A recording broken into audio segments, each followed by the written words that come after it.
Leaders who are going to steer this economy into the next level. More than 1 week later, the country is going back to normalcy, with Kenyans now going back to their workplaces and businesses opening, and of course order is rising. That is a sign that the economy is slowly but surely picking up and getting back to work. Because at the end of the day, that is our assignment as Kenyans. Regardless of who carries the day, we have Project Kenya to build and to construct. Welcome to Biz Check. My name is O'Brien Kimani. This is KBC, and of course we are live from Broadcasting House. This morning we want to focus on the issues of economy and how do we continue with our agenda of building our economy even as we head to the Vision 2030. There's so much that we still need to do, because when you look at the numbers of unemployed people in this country, we definitely have a lot of work ahead of us. Well, this is a conversation that we are going to have in the next 1.5 hours or 2 hours. And joining me on the set is Vimal. He is an industrialist and manufacturer, a past chairperson of Kenya Private Sector Alliance, and he's also the current chair of Kenya Daima. Thank you very much indeed, Vimal, for your time. And Victor Otieno is the managing director of VIFA Concert, and he's also joining us on this side. Thank you very much, Otieno. I want to start with you, Vimal. As an industrialist, as a person involved in, or who is deeply involved in the manufacturing agenda in this country, have you seen people now going back to work? I think the benefit is from yesterday onwards. We've seen a lot of people moving back to work. And I think today I was pleasantly surprised to be stuck in traffic. And there was quite a bit of people going back to work. And I think this is our rallying call to say, let's get back to work. I would ask all employers to open their businesses and allow all their staff to come in. And I think it started off, a lot of our industries, we started work on Wednesday. And, it was only a Tuesday was a holiday. But I think what happened is, once this issue around the results came in, there was anxiety. But that day, people had to close down and everybody shut down. But I think now we're all back to normal. And the question that everyone is asking is, how do we get to a point whereby, yes, we say politics, aside, and politics, can continue, and still we continue with the business of building this country, building the economy? Otieno. Thank you very much for having me. I think if you are to speak to small businesses in Kenya and if you look at the last 10 years, this sector has really, received the brunt of systemic shocks. Remember, the challenges that we are looking at started 2017, where we had an election and a rerun. We had issues around drought. We had issues around access to credit. If you remember the interest rate cap, where it was later repealed. Coming back to 2019, a short break. Then 2020, 2021, we had COVID. Come to 2021, almost the entire year we've been through an electionary period. So if you combine this with also suboptimal intervention, and we really need to go back to work. And I think that's the challenge that micro small businesses are facing. Remember, a majority of them are family owned. Over 90% of what we call SMEs are micro, so they live on a day-to-day paycheck. So they cannot afford, or we cannot afford, to have an extra day of any kind of disturbance, whether through politics or otherwise. Vimal, when you look at the Kenyan economy, we have a history of cyclical booms and busts. Every time we go to the election, and our growth is usually around 2.5 to around 4 point something. Do you expect this year to be different? Very, very different. I think this year Kenyans have shown far more maturity. We've shown that, although despite people had that backdrop of 2007, 2013, and then 2017 to say we could end up in a problem, I think this year we've seen 5.6, 5.7%, and we haven't seen a dip. And I think that's very important to say that, the Kenyan people stood up. It was different. And I think where I would say congratulate every candidate all over the country. I mean, we had 16,000 candidates all over the country, and they were campaigning left, right, and center. But they were peaceful. And I think that was quite crucial for people to go on, and business didn't shut down. At the last week, I think a lot of people said, destock, reduce your stocks, and don't have transport and stuff like that. A bit of a disruption, because I think the fear was still there. But I think we've come a long way. And I think what is ended now in is everybody's shown their leadership. All our leaders, all those who won and all those who learned what to do better next time, have been mature, number one. Number two, I think never again will we have that situation where we see a dip. And I think what we would gun for now is to have everything done by electronic voting, and really have a system whereby you're working, and the same day you just put your vote on your phone or your device or whatever. And let's get that system designed and made by Kenyans. Test it now, put it together, and say, fine, here we go. And really, we can do it. It's not difficult for us to do it. So I would just say that I think the democracy has deepened, people have matured, and you have so many independent candidates this time. So I think it's good. I think we've come a long way. Look, Otieno, I mean, when you look at the SME sector, and I know this is an area that you have tremendous amount of expertise on, I mean, they contribute about almost 90% of, the country's total workforce. And it is projected that in the next 3 years, their contribution to Kenya's economy is expected to reach about 50% of GDP. And the question now that we ought to be asking ourselves is, because they are the most vulnerable, in the face of shocks, how do we mobilize resources towards funding SMEs and ensuring that we keep them at work going forward? I think the challenge that we've had with successive governments in Kenya is the lack of up-to-date data, which, by data I mean information that you use to, come up with interventions. So as we speak currently, the last data collection that was done in Kenya is 2016. So any intervention that has happened subsequent to 2016 is using old data. So even up to now, we talk about having around 7.4 million SMEs. That is 2016. Of course, that number has shifted. So it's difficult for us, or it will be a challenge for us to say SMEs are going to contribute more than 33% of GDP, and of course, they're going to create more employment. But if you don't support them using up-to-date data, then it means you're shooting in the dark. And we have seen so many examples of that. The post-COVID-19 economic stimulus program. If you look at the way they were structured vis-a-vis the informality of SMEs. So we are looking at, for example, VAT, pay as you earn, and yet we know over 79% of our businesses are informal. The income kunji in Korogosho. So you can see that there's a mismatch in terms of the understanding of who SMEs are vis-a-vis the kind of interventions that we are seeing. Well, I'm hoping that the next government would take data very seriously in terms of just update who are SMEs, which sectors are they in, how, what the kind of turnovers that they are having, and have continuous engagement with them to be able to understand, number one, then put appropriate resources to them. Remember, we don't have significant fiscal headroom. So we are in a cash crunch. So whatever resources that you have, you need to ensure that it actually is effective towards SMEs to enable them to grow. So if you, for example, if you have to look at the issue around access to finance, subsequent governments have failed in terms of using state resources to be able to give access to finance. Look at your affirmative action funds, your youth fund, your women fund. Of course, they struggled. We have the credit guarantee scheme, which was a game changer. But again, the way it was rolled out, it didn't have the realism with SMEs. Of course, we saw government work with major banks, but again, if you look at the informality of SMEs, they are not in banks, they are in fintech, they are in they are in M-Pesa, M-Shwari.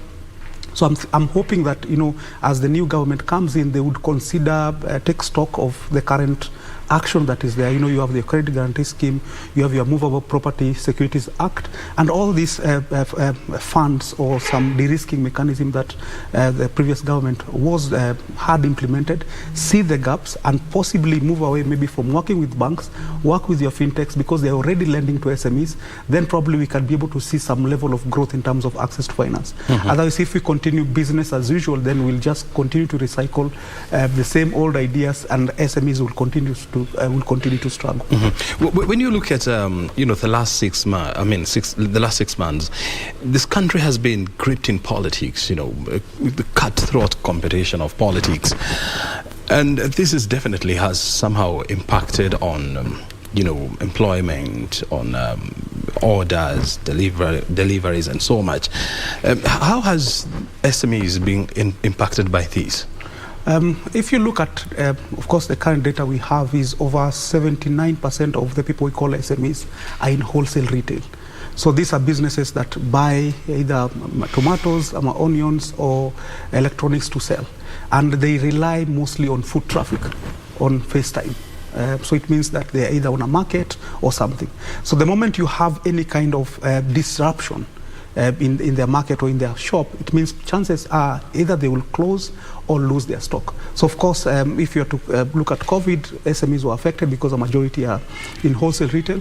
Of course, even when you have politics, because you have stock and stock is what is valuable to you, then probably you either close down or reduce your stock, which of course has a direct bearing or a direct impact on their operation. So of course, politics and especially negative politics where there is a lot of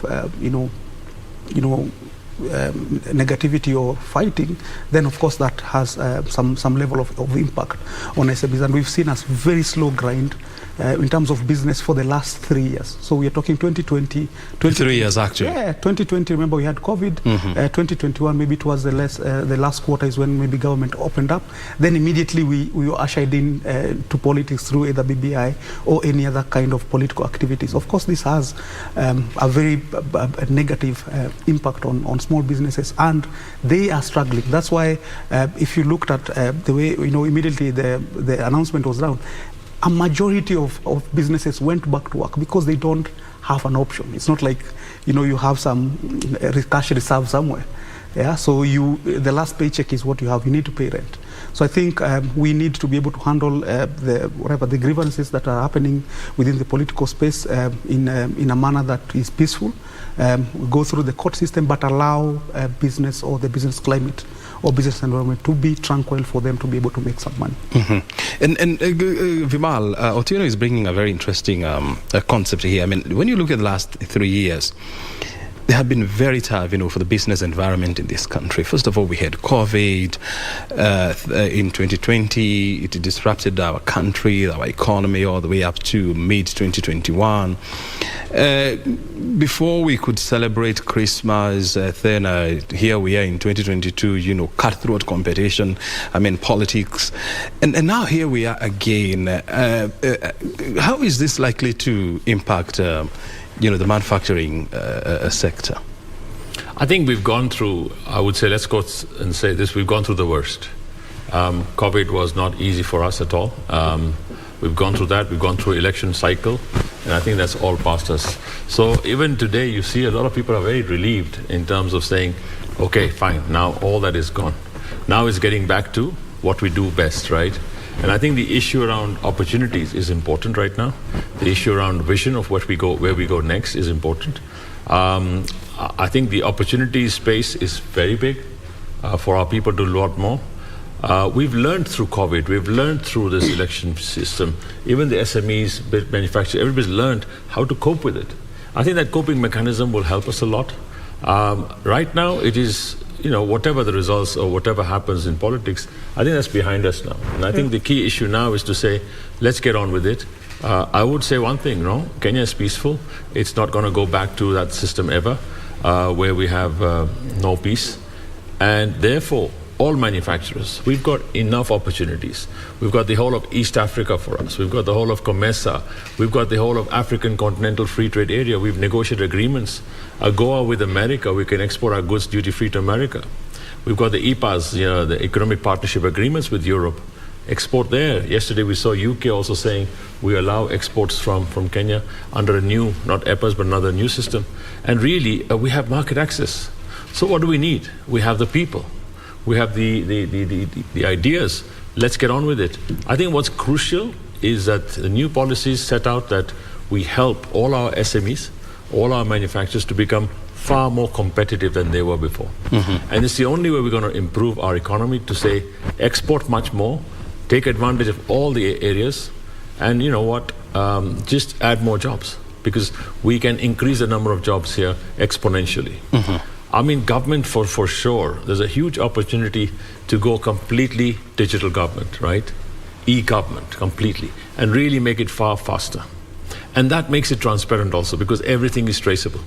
Go to blockchain and really make it such that every government service is online, and speeden that up. So that whole thing about rent seeking for people to say, if you want a government service, you go and get something here, something there. I think SMEs suffer the most, because 10, 20 licenses from county government, from national government and all that stuff. Before they start, I think that's important to say, can we get rid of all that and go back to that single business user license or whatever, and really remove the impediment. So opportunity-wise, I think far more ready in terms of having learned the worst. And I think right now, it's just that space to say, wow, big relief, and we get on with it. As the chairman of Kenya Daima, you know, an initiative that brings together, you know, political actors, religious leaders, manufacturers, security entities, what would you say so far in regards to the elections, and how now the country is getting you know, this election cycle, you know, behind us and moving forward? I think I would first of all say that Kenyans, thank you very much, and really congratulations to Kenyans for having maintained peace, number one, and also showing your leadership that, you know, you will not get swayed by XYZ. To all the people, Kenya Daima is a movement of the religious bodies, religious sector, the civil society, the business sector, the women's youth groups, our student leaders, university student leaders. Kudos to them. They were not used to any politicking this time. Again, women groups, there's so many of the media. Responsible media, I would say, did a fantastic job of really cutting out anything that was derogatory or whatever, and there wasn't there. So that's one thing. I think all the candidates also showed very good leadership in really maintaining peace. I don't think they had a war cry or they didn't have any hate speech. And I think that's where you can talk to people like NCIC and all the rest, all the agencies who did a good job. So I think overall, you know, when we look at it from that angle, I would just say congratulations to Kenya showing your leadership. We had all the four presidential candidates signing on to leadership and peace pledges, right? And they've lived up to them, all of them, including the one that said, win or lose, we will use the court processes. And if you see the last line there, it talks about anything that happens, we use the due processes. And that's being done right now. So I think that's what's important. So as we go forward, I think really Kenyans have shown a maturity, including when we said Kagua kabla ya kuchagua. I think that rallying call went across a lot. And you've seen a lot of people have fallen by, new people have come in. And the youth, I mean, amazing to have a 24-year-old, we call her Toto, right? Yep. To come in and, you know, without any funding, without any money, but she could make it too. So I think the opportunity space is opened up. I think this country has changed for the better. So going forward, the opportunities we have, let's look at them and see, fine. All the governors, they're already in place. All the senators are already in place, which means they're elected, but they'll be sworn in soon. Yeah. The MPs are already in place. We haven't had any issues there because they've gone into counting and recounting and doing all that is necessary. So really, we have already the baseline set. And what we're waiting for is a decision on one. Let it go to court, let it be done. Yes. I just wanted to add to what Vima was saying in terms of supporting business. Again, the reality is, despite all the lofty promises that were made, is we are in a very tight space. You know, looking at our fiscal deficit of around 800 billion, which is growing if you have to consider, you know, the IMF loan that we received the other day for budgetary support, and look at, you know, the different subsidies that the previous government has been able to sustain in terms of maize as well as fuel. So that, of course, is compounding the already challenge that we have. And we have two opportunities for the next government. Number one is in terms of creating revenue for businesses. And I think, as Vimal has pointed out, there are a couple of protocols that are there that if you were to take them seriously, would require less investment. The return on investment on, for example, creating opportunities within CFTA vis-a-vis maybe investment on infrastructure would be much higher. We have the Strategic Trade Investment Partnership between Kenya and US, which is up for negotiation. Previously, we had the President Uhuru go to Portugal and seeking opportunities. We have opportunities in DRC. So there are opportunities to be able to create revenue and new business models for small businesses in Kenya. Number two is if you're to look at cost. And again, we are looking at simple ways or cost-effective ways of really supporting business. So if you have to look at government as a catalyst for reducing the cost of SMEs, number one would be the issue around unification. And I think the governor for Nairobi had mentioned that one of the promises is to be able to unify all licenses. So it's not, the idea is it costs you to be able to comply. Mm-hmm. So for you to be able to get your single business permit, get your public health, get fire, you have to go to different departments, share the same document, whether it's your ID.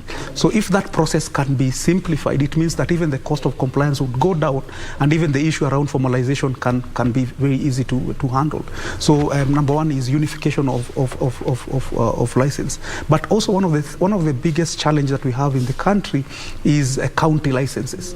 So there is a lot of duplication within counties. So for instance, if you are to transport maize from Kitale to Nairobi, you'd pay cess across all the counties that you go through with different formulas. It's not like when you set out, you know how much it's going to cost you. So if there could be some level of harmonization, either within within the different regional blocks, so at least we know within this block there is some unification of sorts, that would help bring cost of doing business down. Mm-hmm. Yeah, so those are issues, and of course there is branding license. So if we're able to look at those issues that might not cost as much, it would require just amendment of laws, and as we've seen in the various business amendment laws that has been done, which gave birth to even you registering your business online.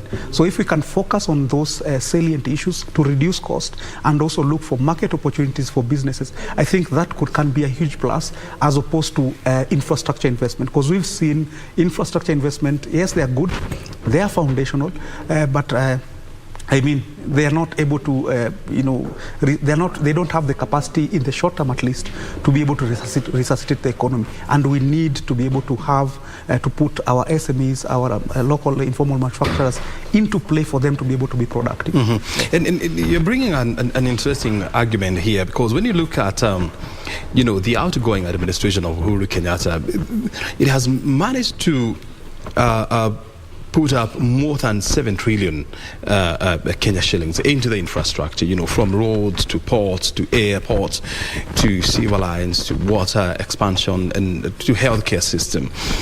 And there has been this argument that the SMEs are yet to take advantage of the expanded infrastructure to expand their operations, to be more aggressive in business. And then again, here you are saying that, it is high time that now we shift our focus on. Mm-hmm. So if you don't invest in a sector or invest in a way that allows you to be able to repay your debt sustainably, then you'll have challenges. What would mean is you're investing in infrastructure, it's not giving you a return, so you have to get revenue from elsewhere. What happens is either you have to overtax your business people all borrow more to be able to sustain debt payment, and that can't work. So I think it's been proven that SMEs are the backbone of the economy.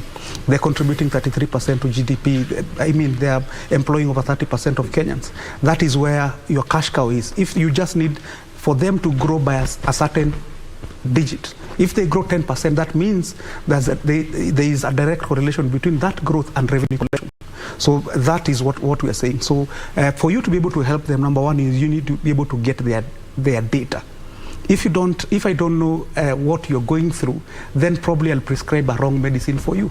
So what I'm saying is our data is old. We need to update that to be able to ensure that we know what we are dealing with. Number two is we need more dialogue so that, of course, we can do data, but there are also qualitative issues that small businesses go through. For instance, I can give you an example. Is a lot of manufacturing is informal. So the thing we call manufacturing in Kenya, 95% in terms of population is within the informal manufacturing. They contribute around 40% of the total contribution of manufacturing. The small, medium to big manufacturers around 5%, but contribute, of course, higher in terms of 60%. So the potential is on the small informal manufacturers who are in Majengo, who are in Kariobangi light industry. Can you be able to support them? Don't say, let's take them to a special economic zone. Help them where they are. What do they need? They need electricity. They need a clean environment. They need this and that. If we can be able to solve that now, it means that they can grow by a factor of 10, and that has a direct correlation in terms of revenue collection. So those kind of incentives have to resonate with SMEs. So if we know, for example, we have Uhuru Market. You go to Uhuru Textile Market, find out exactly what they're going through, find ways of ensuring that they're able to grow. And I think that's the only way we can be able to support our informal manufacturers. We can't just assume, sit in the offices and decide, these guys need a special economic zone in whatever location. Yes, that's good, that's ideal, but what do we need now? Prescribe what is needed now, then have a mechanism of taking them towards formalization, probably maybe through linkages with the formal manufacturers. Vima is showing you some very interesting data here on what you call the world's manufacturing output. When you look at Africa, for example, the manufacturing output of Africa is about 2%, and it's highly dominated by countries like South Africa, that contributes about $43 billion. Nigeria with 41 billion. Actually, Kenya is not even among the top 5 here, and so that tells you that there is significant opportunities, in the manufacturing agenda. And Vimalsha, as an industrialist, as somebody who has been involved in Kenya's industrial value chain, what incentives would you expect the government to put in place so that we can have the next Bidco Africa, so that we can have the next Hako Industries, coming up, so that we can have the next Safaricoms of this world? I think, frankly, if we look at it, a lot of us talk about manufacturing, services, and our size of economy. You look at the global context and see where are we really prospering. We're doing much more better in services than in manufacturing. And I think that's important, and it's growing much faster. But again, like you said, right, the opportunities for us is massive. The incentives required from government is to improve and enhance our competitiveness of our labor, productivity output, and also remove wastage. I think the biggest benefit would be from removing wastage in government, wastage in resources. I shouldn't say this, but I think, we've seen a lot of wastage whereby we put in resources to a lot of non-value-adding activities, right? But infrastructure, no doubt. I think infrastructure is probably a prerequisite for you to start doing things. It's like having a mall, build a mall, and then you have shops. Now, in the shops, you need to get people there and you get traffic there. So I think that's where the task is now. So we've done a fantastic job of infrastructure. We've come to a good level. Now is the time to say, revive all the SMEs, everybody else, to say, fine, now take advantage of all the infrastructure. Have we made ourselves competitive? After the infrastructure, we've also put in so many roadblocks onto everything. There's a levy for everything nowadays. Even for farming now, there's a levy. Even for oil crops, there's a levy. For everything, there's such a levy. Now, the question that I ask, and this is important for the government to address, is these levies are meant for what? What service are they giving to you? In fact, the fact is they're not giving any service, but they give you pay them money for that license or that levy, and then they give you approval to say you paid. That's fine. What did that money go and do? Did it give you an extra service? Did it give you improvements? No. Did it make you competitive? No. It was going towards the administration. So I think there's radical surgery required right now in Kenya.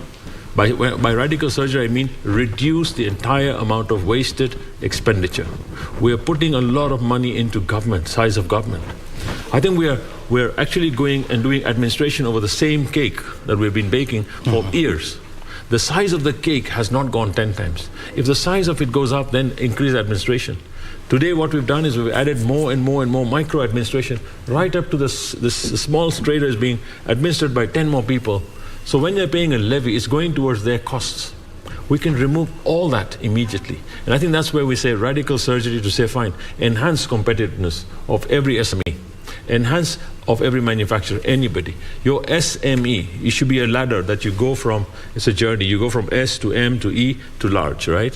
From small, medium to large. And that should be the aim. How do we make all our SMEs bigger to medium and larger?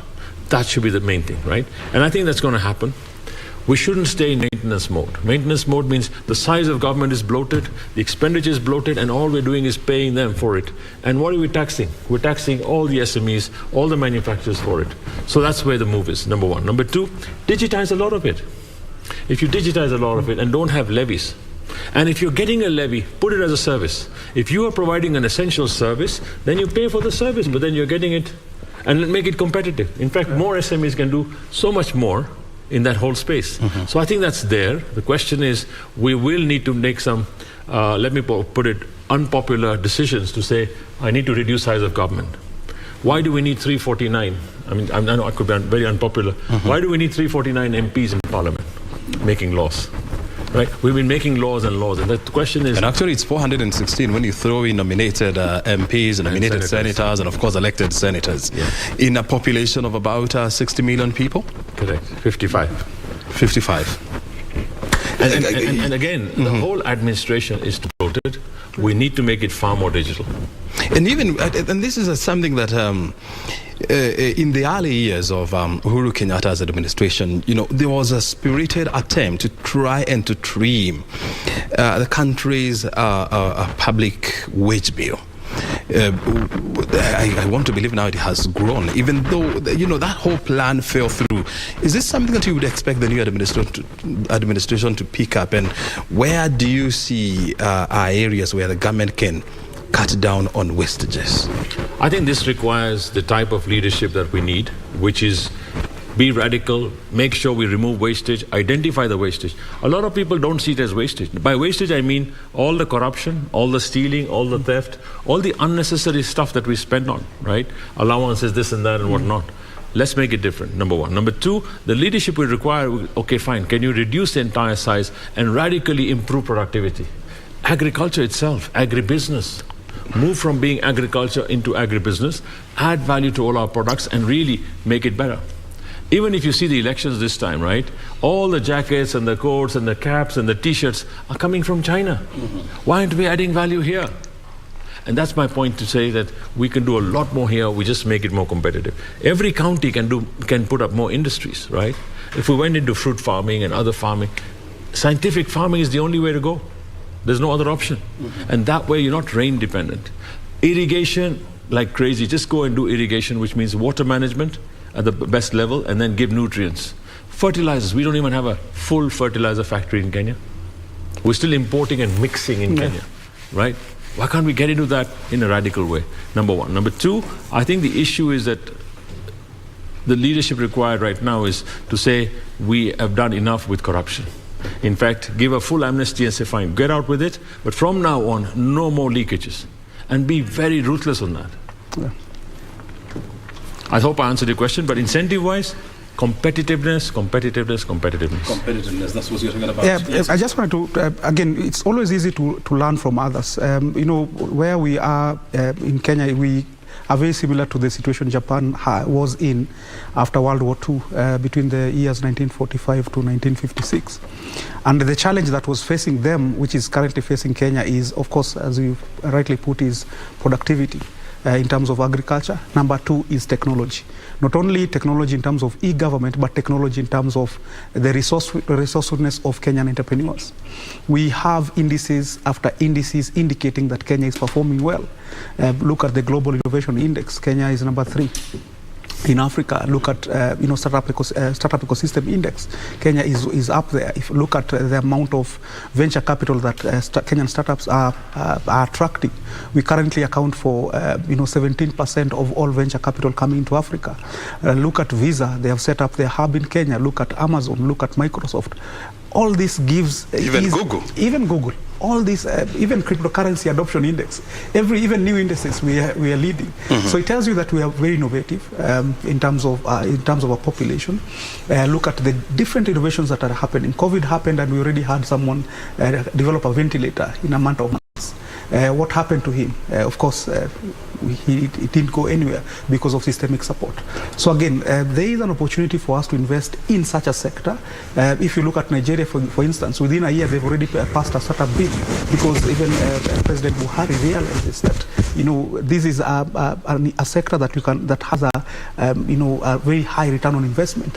Look at Tunisia. Every other country is looking towards building some Silicon Valley of sorts. We are stuck at infrastructure. I'm not saying that setting up Konza and laying fiber is bad. It's good foundational, but there are softer issues that in terms of legislation and policy that can catalyze innovation across 47 counties. You just need counties to be able to open up themselves, create a small space like we've seen in Makueni. They have an innovation hub. Then bring young people, start training them, and just giving them the support for them to be able to attract funding. We're already attracting over 17% of all venture capital coming to Africa, and if you are to analyze that we are still at seed stage. We're not attracting big ticket venture capital, which is where Nigeria is. So if we're able to create a critical mass of innovation, support them, then probably we can start to see growth in terms of innovation, which of course has an effect of making bigger industries or the big corporates to be more innovative. Why do you think Visa set up their hub in Kenya? Because they want to tap into the talent that is here for them to be able to create innovative products. The link between corporate Kenya and startup is still not there. Yeah, so that also is an avenue that maybe probably we can just explore. You see, when you look at SMEs, and it's proper to give credit where it's due. Kenya is one of the few countries in Africa that has enacted an SMEs Act.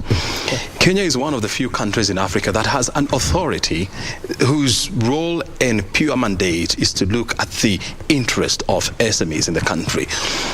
But are we trying to say that we are very strong on passing policies, but very weak when it comes to supporting those policies and ensuring that there is an implementation through kind of a process? Exactly. So the whole idea of SMEs didn't start even when we implemented the MSME Act 2012. The conversation of SMEs started from independence.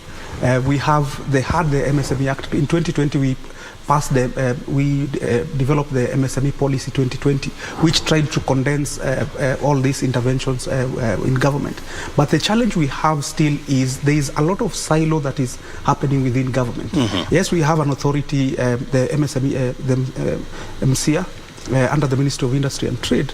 But if you look at different ministries, there are interventions that are going towards SMEs. How many incubation centers that government have? We have Kenya Industrial Estate, we have KIRDI, we have the Ministry of ICT doing interventions within the MSME space. So there is a lot of redundancy or use of resources towards the SMEs. So yes, we have an authority, yes, we have an act, but government needs to condense all interventions within a particular ministry. So that anything that happens towards small businesses is acted on in a single unit. So that when an SME goes to get their license, or they need some intervention, it is done within one ministry. So I think that's a challenge that we've had. Of course, we can have a strategy, but implementing it becomes a challenge. We've had Industrial Policy 2012, 2016. All of them are very lofty. But if it comes to actual implementation, they don't happen. Either you have the head of being politically appointed. Do they have the best expertise to implement that? Of course, then that the jury is still out there in terms of that. But yes, we have good policies, but ideally they don't, number one, resonate with SMEs. We have a challenge in terms of implementation. Then the people we appoint for these positions, because either they are politically appointed, then probably their heart in terms of implementation might not be there. If you are to add corruption, then of course it becomes a complete deadlock that you can't do anything. Vimal, Otieno is painting a very bleak image of the SMEs industry or the SME sector in this country. Do you agree with him that the situation is as dire as he's saying? Well, it depends on different viewpoints, but I think the way I look at it is going forward, right? I agree. And where we are today, right? And from here going forward, what are the opportunities? And I could also challenge him to say, do we see opportunities or do we see gloom going forward? I would put it that we see a lot more opportunities. The question is, what do we need to do to really unleash these opportunities and let them move, right? Now, it's going to be the SMEs and everybody else. All the manufacturers need to move in and make it happen. Now, when you talk about every county, right, you know we've devolved a lot of functions. By devolving, we've got every county has to come and bring up bankable projects. A bankable project means get them done, to what needs to be done, and then look for investors. Now the SMEs also need to look at many areas in the county governments. There's so many opportunities there. The question is, what are we doing about it? I think a lot of concentration was in Nairobi, right? And the cities now, Nakuru is probably the fastest growing city, Eldoret, Kisumu, Mombasa. But really, can we look at that and say, fine, what else do we need there? I would put it this way, let's find out the pain points of all the SMEs. What are the pain points? Is it this, that, what not? And, you know, frankly, you'll find 2-3 things sometimes. A link to market is missing. A link to market. Where do I sell? I do all this, but where do I sell it, right? If you see a lot of our handicrafts and a lot of creative stuff also, when it's made locally here, the question is we don't know where to sell it. That's where they need the help. Let's go help them, bring them together. And who is supposed to do that? Is it the government, is it the private sector, or is it a concerted effort? So we have already set up so many institutions. I think the radical surgery I mean is, let's look at which institution really serves what. And we spend too much money on that. Yeah. Can we now make it such that they actually help? For the SMEs, we help them get the linkage to market. Handicrafts in the world today, right? If you look at what India did with their handicrafts and cloths and all that stuff, they went and marketed the world and make it bigger. We can do the best. I think we have very good fashion designers. We have very good fashion industry here. But then they do our African prints, our African products. Let's send them out to the world. I'm sure the entire diaspora in the US would love to have that. We've got the market access. Why aren't we getting everybody in the world to start wearing our clothes? So I think the opportunities are plenty. We just need to provide that linkage to markets and get them moving. Now, that's another thing on exports, number one. Number two, the whole of Africa. I think we can see what do they want. The way to start is not to say, I'm producing this now, where do I sell it? It's also to go and look at the markets, what else can we make here that they will want? And therefore, if you start from the customer first, come back towards it to say, fine, the customers want X, Y, Z. Can we make it here and can we make it more competitively? The issue around China, India, and Indonesia, Eastern Asian markets are, they are very competitive in many products. What is our competitive advantage, number one? Number two, we've got access to Europe, America. What can we do there? I think that's key issue right now. I'm sure it's already in the manifestos, but the manifestos are lofty in terms of what they can do on a macro level. Detail-wise, I think we need to get everybody.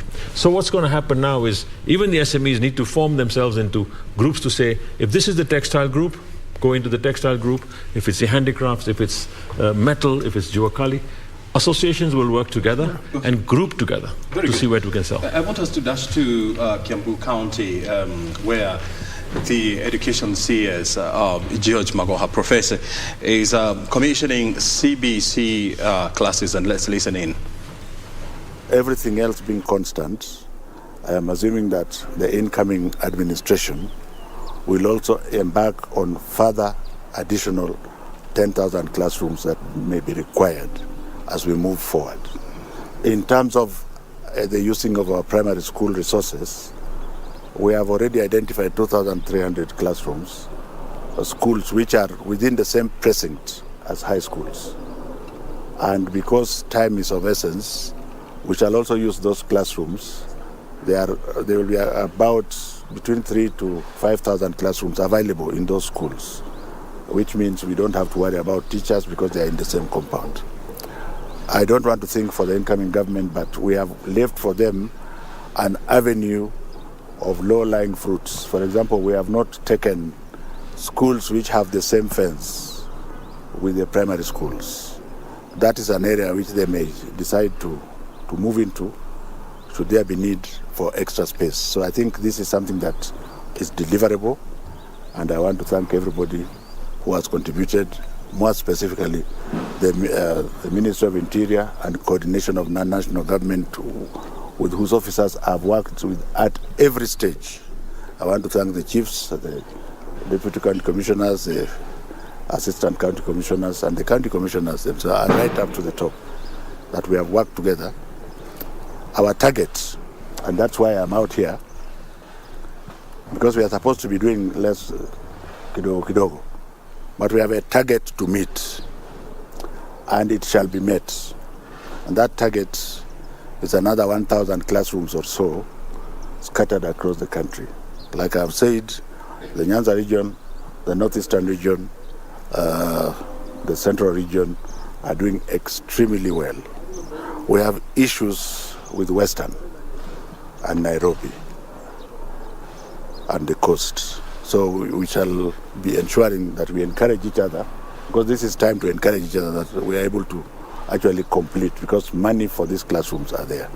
And the most important denominator that the public has to remember is that we are building these classrooms at almost half the usual price, almost half the usual Kenyan price. You know where the rest of the money goes.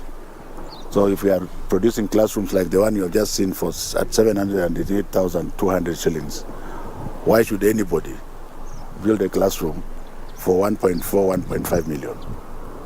And that is the message that I want to leave when I am leaving. I would want people to remember that together with our teams and the teachers and everybody, we were able to deliver 10,000 classrooms in about 8 months at 788,000 shillings. And then ask yourselves how much money has been saved.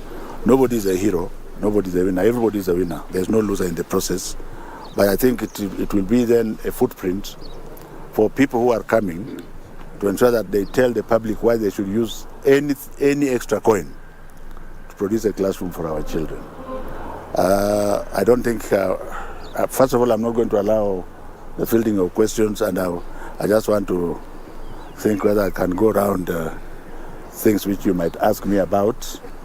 Of course, you have heard the pronouncement by Mr. Chebukati. I engaged him yesterday, and we are continuing to work together with the IEBC as far as the by-elections are concerned.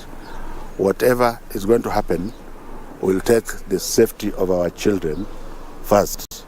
So there should be no worry that when there's a by-election here and there, that the children are going to be scattered. We shall not allow our children to be scattered for a day or two. Since the teachers are there and everybody, and we have enough security, anything can happen when the children are safely in school, and so on and so forth. Basically, I think that's what I wanted to tell you, unless I remember something else, but I think that's what I wanted to. And from here we are going to Zero Girls High School, where we shall also open another classroom. My teams are working across the nation. We are inspiring each other to work across the nation. Western, which is at about 65-68%, we hope that by Sunday or so it will be around 80%. So we want the whole country to have the classrooms for the children. Thank you very much. There is a concern concerning the age of the grade 6 pupils and the portal that you started about the school selection. And some parents are wondering how, according to their age, they are from Kiabu and you have selected a school in Kisumu, and the age. And also, their age also a concern about the post-adolescent and the pre-adolescent. Do they have enough bathrooms? Will they share the same dormitory? First of all, let us agree that we respect each other, that I said there is no fielding of questions. So this is the only one I will answer, so that I don't look like we are fighting. First of all, I want to give you information before I answer you. I've been in charge of the Kenya National Examination Council. I can say for 6 years, because I was there as chair and as minister. And I was there as chair and also as a minister. And I have presented results to His Excellency the President over the last 6 years. If you like, you can go to NEC and you will find that there are very many children who are 12 and below, who are already in schools. Are we together? And when you look at the Form 4 exams you will find that there are already very many children who are below 16 and they perform extremely well. I needed you to have that information. So it's not like we are going into a new land. But having said so, the government which I serve, which is still in power up to today, I presume, has done everything possible. And I was directed to inform the public that in this process of junior secondary, the most important thing is the parent and the teacher. I've also said many times that do not take this as a standard 8 posting. So if a parent is worried about the age of the child, then the child can continue in the secondary school that is nearest to the home. It is as simple as that. Not that it has not happened before. We are also encouraging as many of the junior secondary schools as possible to be where they are. That's why we are encouraging the people of my type now, because I can say I earn enough to take a child to a private school, isn't it? If your children are in private school, keep them there until year 9. Have you not heard us saying so? If they are not there, don't rush to take your child to Alliance High School, because even if you take the child there in junior high school, there is no guarantee that the child will remain there. Because when we get to year 9 now, we'll go again to the public, and now it will be the cutthroats. Do you understand? So that is when you now target where you want your child to go to the senior school. So age is a factor, I agree with you, but it is already happening. In fact, in the last exam, over 30,000 children who scored extremely well were underage. That is for your information. But the majority of parents who want to be closer to their children should allow their children to remain as close to their home as possible for these next 3 years. And if it is in the private schools, you may find that most of them have actually converted the primary schools to junior high school, so the pressure will not be there. And like I said, there is no parent who is illiterate. Every parent is intelligent. Are we together? So I hope I have galvanized and answered you properly, that should not be a problem. I want to accuse parents, which I didn't want to do today. Please take time to engage your child and decide where you want the child to go to. It is not the time to say, no, I want my child to go to Kenya High School. That one can wait. That one can wait for until year 9. What we are trying to say is that the majority of the children, even more than it is now, will be day scholars. Right now, 75% of the children are day scholars. But we are hoping that in this junior high school, it can go even up to 80%. Thank you very much, ladies and gentlemen. Let us have our glass half full rather than half empty. Hii watu ya Kenya iko namna gani? Asanteni sana. Thank you very much. Yes, Mazi. Ile part tunakati ile part yenye nasema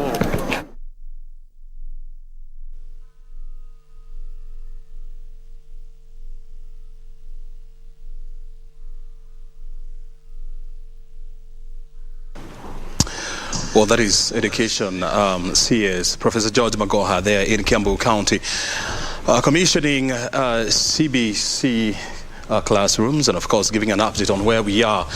And he's saying that the progress of rolling out CBC classrooms is currently ongoing. Remember, schools reopened today after they were closed on the 2nd of August to allow for the elections to take place. And the CS says that he's hoping that the by-elections slated in some places in the country like Kakamega and Mombasa, he says that we are not likely to see a lot of disruptions, going forward, because time is of essence here. I mean, we are here in studio. We're just asking ourselves, how do we pick up the conversation around, economic growth, manufacturing, and employment, inflation, how to deal with those issues, and of course, I want to give you some very interesting bits and of fact here about, the map of the global manufacturing output. And as you can see, it is dominated by China, whereby the Chinese economy, look here, I mean, it's contributed about, or it contributes about $4 trillion US, you know, to the global manufacturing output. Number 2 is followed by the US at almost half of what China contributes. That's about $2.3 trillion US. Germany is also huge because it has about $806 billion US. But of key interest here, I want us to look at Africa. Africa, we are still struggling here with very small numbers, because we are talking about 2% of global manufacturing output. The reason why this number looks very strange to us is because when you look at Africa in terms of population, it is the second most populous continent in the world after Asia. And in terms of landmass, it is the biggest in the world. And so you would expect that because of its sheer land size and, of course, population, then you would have a tremendous amount of contribution to the global GDP, I mean, manufacturing output. As you can see, it is very, very minute. It's about less than 3%, which is about 43, or led by South Africa at $43 billion. Nigeria coming in second, tying with Egypt at 41 billion shillings. Morocco, 19 billion US dollars. That is the map of the world when it comes to the global manufacturing output. Japan, by the way, which is a very interesting case that we need to ask ourselves what we are not doing right as Africa. Japan is a very small country, you know, compared to Africa. Of course, the population is also very, very small compared to what we have here in Africa. But their contribution to the global manufacturing output is about $1 trillion US. And we know for sure that when you're driving on Kenyan roads, almost 7 out of 10 vehicles are Japanese made. Okay? We import a lot of our fertilizer from Japan. We import a lot of our electronics from Japan. Are we looking at a situation whereby this is going to change and we start importing our electronics and our vehicles that are either made or manufactured here in Africa, all assembled here in Africa? That's the question that we need to ask. And all the policymakers are asking, how do we seize this opportunity going forward, bearing in mind that Africa has come together as a trading bloc through the African Continental Free Trade Area Agreement. Those are some of the issues that we are asking ourselves here in studio. We have Imal Shah, an industrialist, as well as the chairperson of Kenya Daima, and Mr. Otieno from Viva Consort. We are taking a short break, and thereafter we'll be back here with more analysis. Stay right here.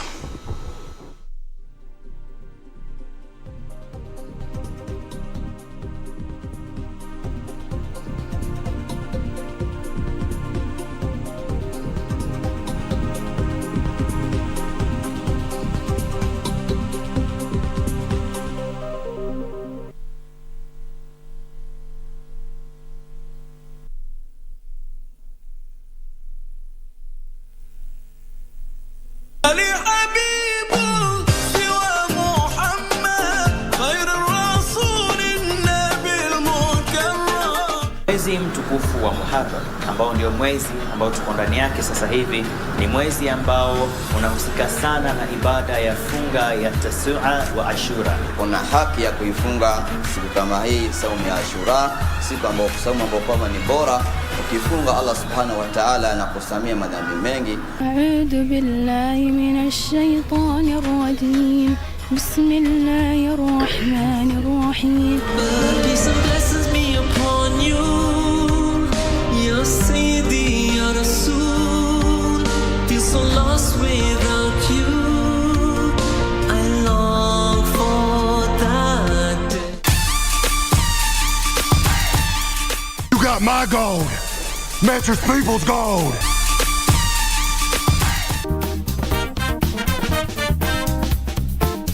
Ukiidentify yule mwanamke pale ameanza kujihusisha na mambo ya drugs, you can either sit down, consult with him, alafu baadaye unafanya assessment like nani alimmotivate, because you cannot intervene directly unless you know the root causes. Ufuatilie, ufanye assessment. Watoto wetu wametumiwa sana na hakuna alikuwa anaweza, lazima uwe shujaa kusema kweli, kujitolea kwa kitu kama ni lazima uamini kufa na kupona. Drug dependency treatment He's helping them. For those who have come out, that they need help, where do they go? We have a rehabilitation process. Some turning points. Ya kwanza ilikuwa is my son, ambayo nilikuwa naona hiyo kitu itakuja kumaffect in future. Alafu the next ni my young brother, ambaye alikuja akaniambia, awe Musa, kwani ume lose hope in life, wewe ni aje?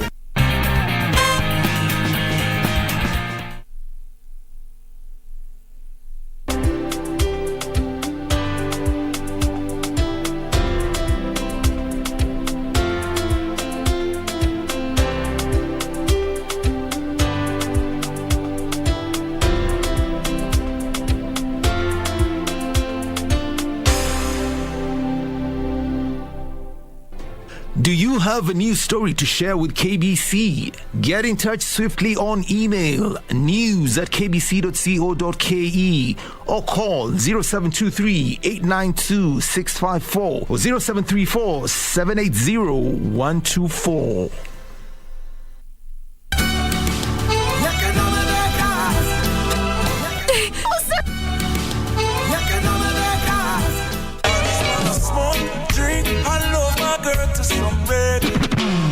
Wagwan Rasta.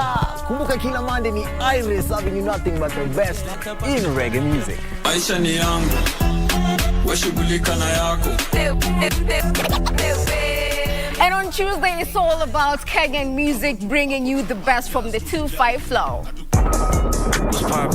Brand new whip, just hopped in. And of course, to all you hip-hop heads, we've got you covered each and every Wednesday. Not forgetting, we've got some R&B on the side. Give me a jiggle, let me see, and let me see the woman that is with me. Now, every Thursday, tunavuka border across Africa to bring you nothing but the best for Afro Thursday. Ready for burn up warning, someone's playing. And on Friday, we do it live with me, Emily Mbai. And me, DJ Koljax, on the ones and twos. Not forgetting DJ_Lizadiva Pale Pia. Make sure you get interactive from 4:30 to 6 p.m. #KBC Club 1. Well, last warning. Don't you ever call my brother a fake millionaire. Kayonga mutu saizi. His muscle shut Nile. Huku. Wacha tu. Guys, this school is relocating. Wait, are you guys serious? Of course. How can you teach in peace when you come to school drunk every day, every morning? I'm not drunk. Nanuka tu pombe ya jana. Destiny. I wanna rule my destiny. Classmates, every Saturday on KBC.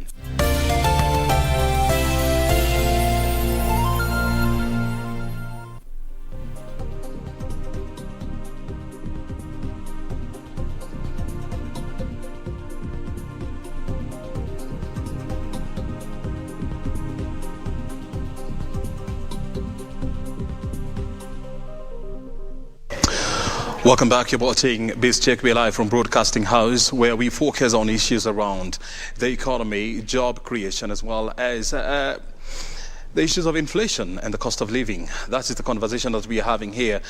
What is in store for the incoming administration and what we need to do to jumpstart economic growth and, of course, to create more jobs and to boost the SMEs in this country. I have a team of experts in the studio, and I want you to look at these numbers because they are very interesting, and I'll be giving you some preview about these numbers. But first of all, I want to go to the coastal city of Mombasa, where some politicians are complaining about the delayed elections in the county of Mombasa. Junaid Karisa is about to give us that update. And now, Junaid, what do you have for us?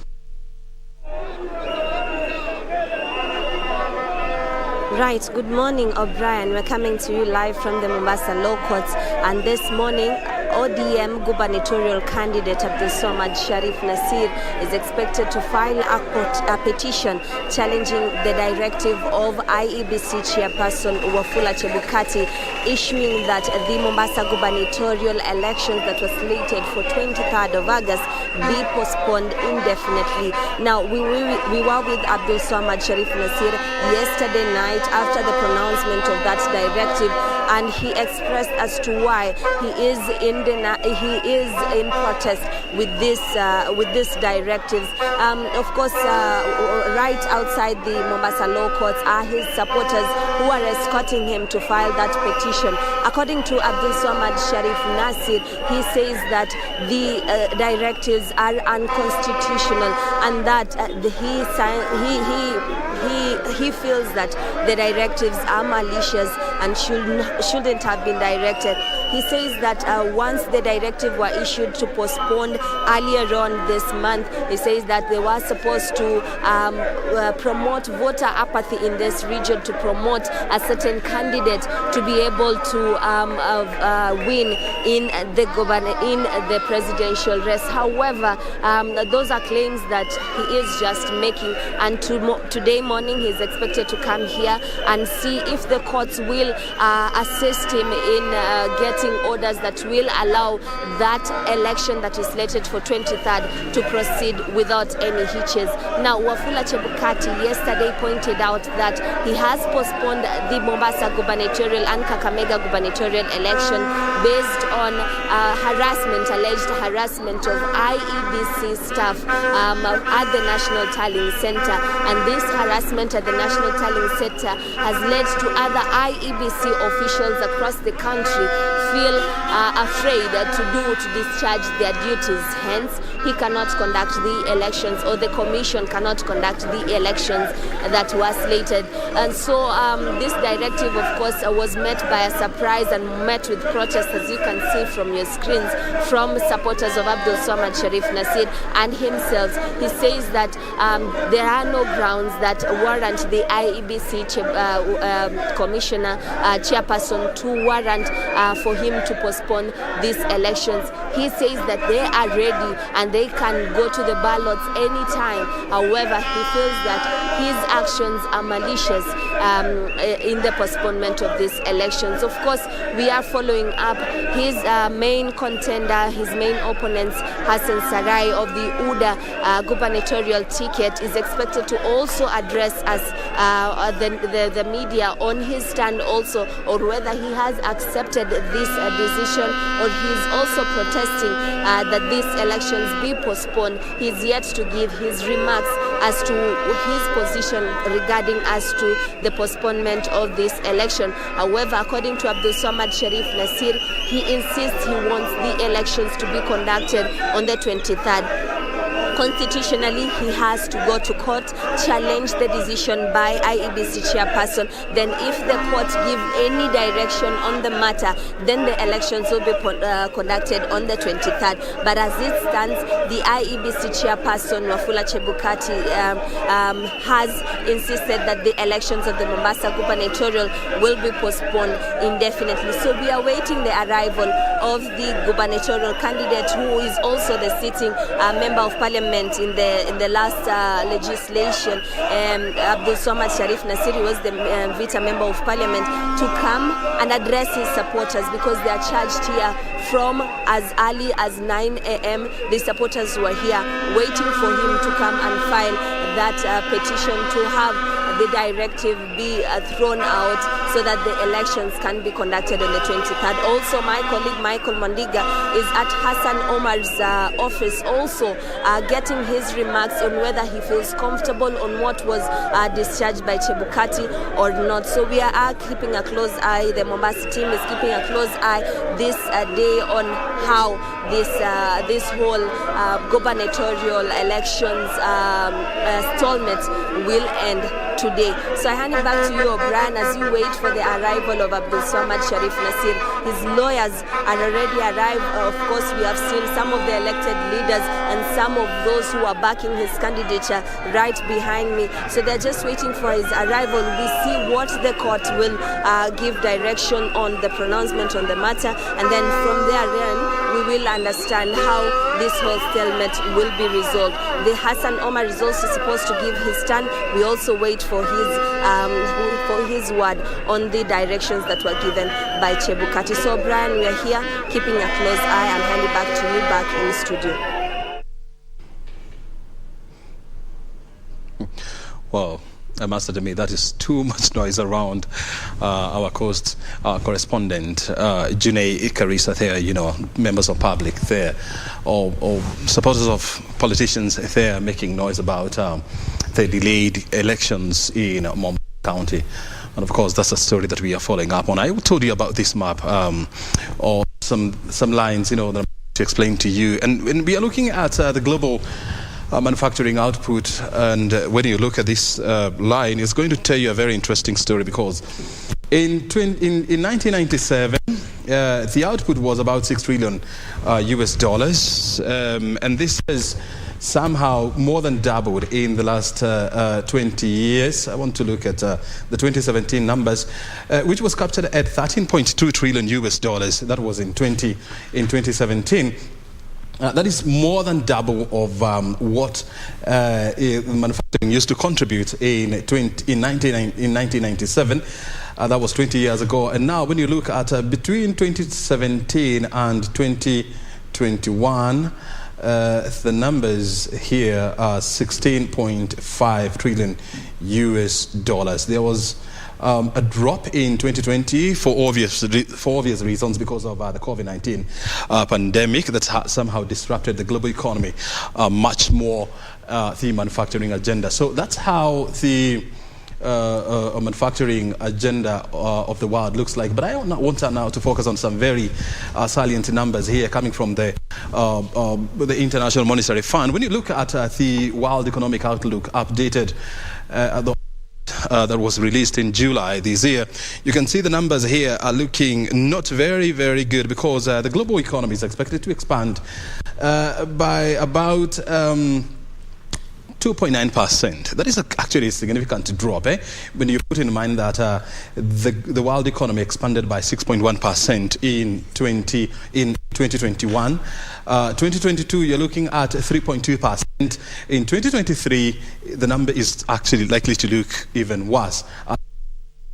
This is all explained by the global geopolitics. Remember, we are having the Ukraine-Russia crisis, you know, that has impacted the world, you know, badly, and of course, expected to continue up to 2023. Advanced economies, and when you're talking about advanced economies, you're talking about countries like the US, the Europe, Germany, and you know, Germany, Italy, you know, such countries. Their growth in 2021 was 5.2%. It is expected to drop more than by almost 60% to 2.5%. And this number is actually, again, expected to nosedive in 2023 to 1.4%. Numbers there are looking pretty bad. Look at the emerging markets where Kenya is. And in 2021, the economic growth was 6.8%, actually outpacing the global economic growth. In 2022, again, it's also expected to grow faster than the global economy, but of course, it's expected to be a dip compared to 2021 at 3.6%. And then when you go to 2023, there will be an uptick of around 3.9%. So that's how the global, the emerging markets and developing economies are expected to grow, and this is where Kenya falls, bearing in mind that you know, we are members of the global economy. We are expected to be impacted by what is happening elsewhere. And at this point, I want to pose this question to Cliff, to Victor Otieno. When you look at these numbers, I mean, SMEs, we know for sure that they are a critical component in Kenya's manufacturing agenda, in Kenya's economic growth. How do we boost our numbers, you know, by tapping into the SME sector? I think it requires, as Vimal is saying, radical surgery in terms of our philosophy. So if you look at the big manufacturing countries such as China, etc., they are manufacturing for the world. So it's not like they are looking to manufacture for the local population. Mm-hmm. And this, of course, cascades to policy. So if you look at, I think there was a World Bank report that I was looking at the other day, and China has an interesting model around manufacturing called plug and play. So what plug and play means is the government comes and puts infrastructure. They go look for market out there, whether it's, you know, looking at big clothing brands. They get the order. come back to their manufacturing and allow SMEs to manufacture for that market. So that immediately what that happens, the issue around market intelligence in terms of knowing what to manufacture, that cost has been removed for the SME. So their only job is to focus on manufacturing. And this has happened for Singapore, has happened for Indonesia. If you have to look at the business process, BPO, so in terms of call centers, it's the government's job to go look out for global value chains, come and train SMEs to be able to meet that market. So it means that there has to be a policy shift for us to be able to look outward rather than making your kiondos, making your curious, and assuming that you're going to get customers. Business has to be driven by market intelligence, and that's what China is doing. That is what Vietnam is doing. If you look at us, maybe from a policy perspective, we are building special economic zones and assuming and trying to attract foreign direct investment. What that happens is, yes, you might be able to get some forex, but the cascading effect or the ripple effect of technological transfer does not happen, or there's no backward linkage towards SMEs. So I think the model that we should be able to do is look for markets, build our special economic zone, and put our SMEs having found out markets, then manufacture, as opposed to having your EPZ, having your special economic zone, and waiting for investors to come in to be able to manufacture. I think that shift can really boost our output in terms of capacity. And what that happens, what that would mean that there is more collaboration between SMEs and the larger manufacturers, because we are all looking at a single market and organizing ourselves, whether by counties or private sector, to ensure that we're able to feed or to manufacture for the world. Very well. Vimal, I mean, in 2018, President Uhuru Kenyatta developed what he called the Big Four agenda, and one of them was manufacturing, whereby the whole plan was to push the manufacturing sector's contribution to Kenya from 9% to around 15% by the year 2022. Unfortunately, this has not happened. So how then going forward do we push this agenda and ensure that we not only surpass the 15% target that was set for this year, but probably maybe even go to 20%, because we do not have a case study in the world whereby a country became a developed country without a strong manufacturing base? I think we've got to look at the figures, right? We were targeting to get to 15% by 2022. That was a matter of 5 years, right? In 5 years' time, we get to 15%. But in 5 years' time, our actual GDP would have jumped up a lot higher, right? So when you look at 15% of a higher figure, we actually had to add every year, close to 30-40% on our current capacity. So we had to really do a lot of stuff that we didn't do. I think what we didn't focus on is really implementing much more manufacturing, much more agribusiness, and improve the productivities. This is where, when I'm saying radical surgery, we need to really move from where we are today to have a set standard that is much higher. Now, if we don't do that, it's all about execution. The plan is there. The plan was commercial farming. The plan was massive manufacturing being done here for the world. If you see 4 trillion is what China is doing, we're not even doing that. Our whole GDP is $107 billion per annum, and we're expecting 110 billion this year or next year. But that's also come because of inflation. And I think the issue is that we're at 5.2. So we're in a good position right now. We're at a 5.2% growth rate on GDP. So we haven't dropped that yet. And I think this year we'll still end up there, or 5.3, 5.4. That's not bad globally. When you look at your figures that you showed earlier, we're still better off. So we have a positioning. And that's what I'm trying to say is, from this positioning, let's have very high standards. I think the manifestos were clear. They're going to do a lot more. And you've got everything: manufacturing, agribusiness, digital superhighways. You've got a lot there. So if we just do that and implement it, we can get there. Number two, we've got to make sure that we remove a serious amount of spending wastage in the system. We had record collections from KRA. So I think KRA's digitization has helped massively. Now, what Victor is talking about is the data. Let's collect all that data. Let's make sure we've got warehousing and we mine that data to get analytics in order to take decisions, right?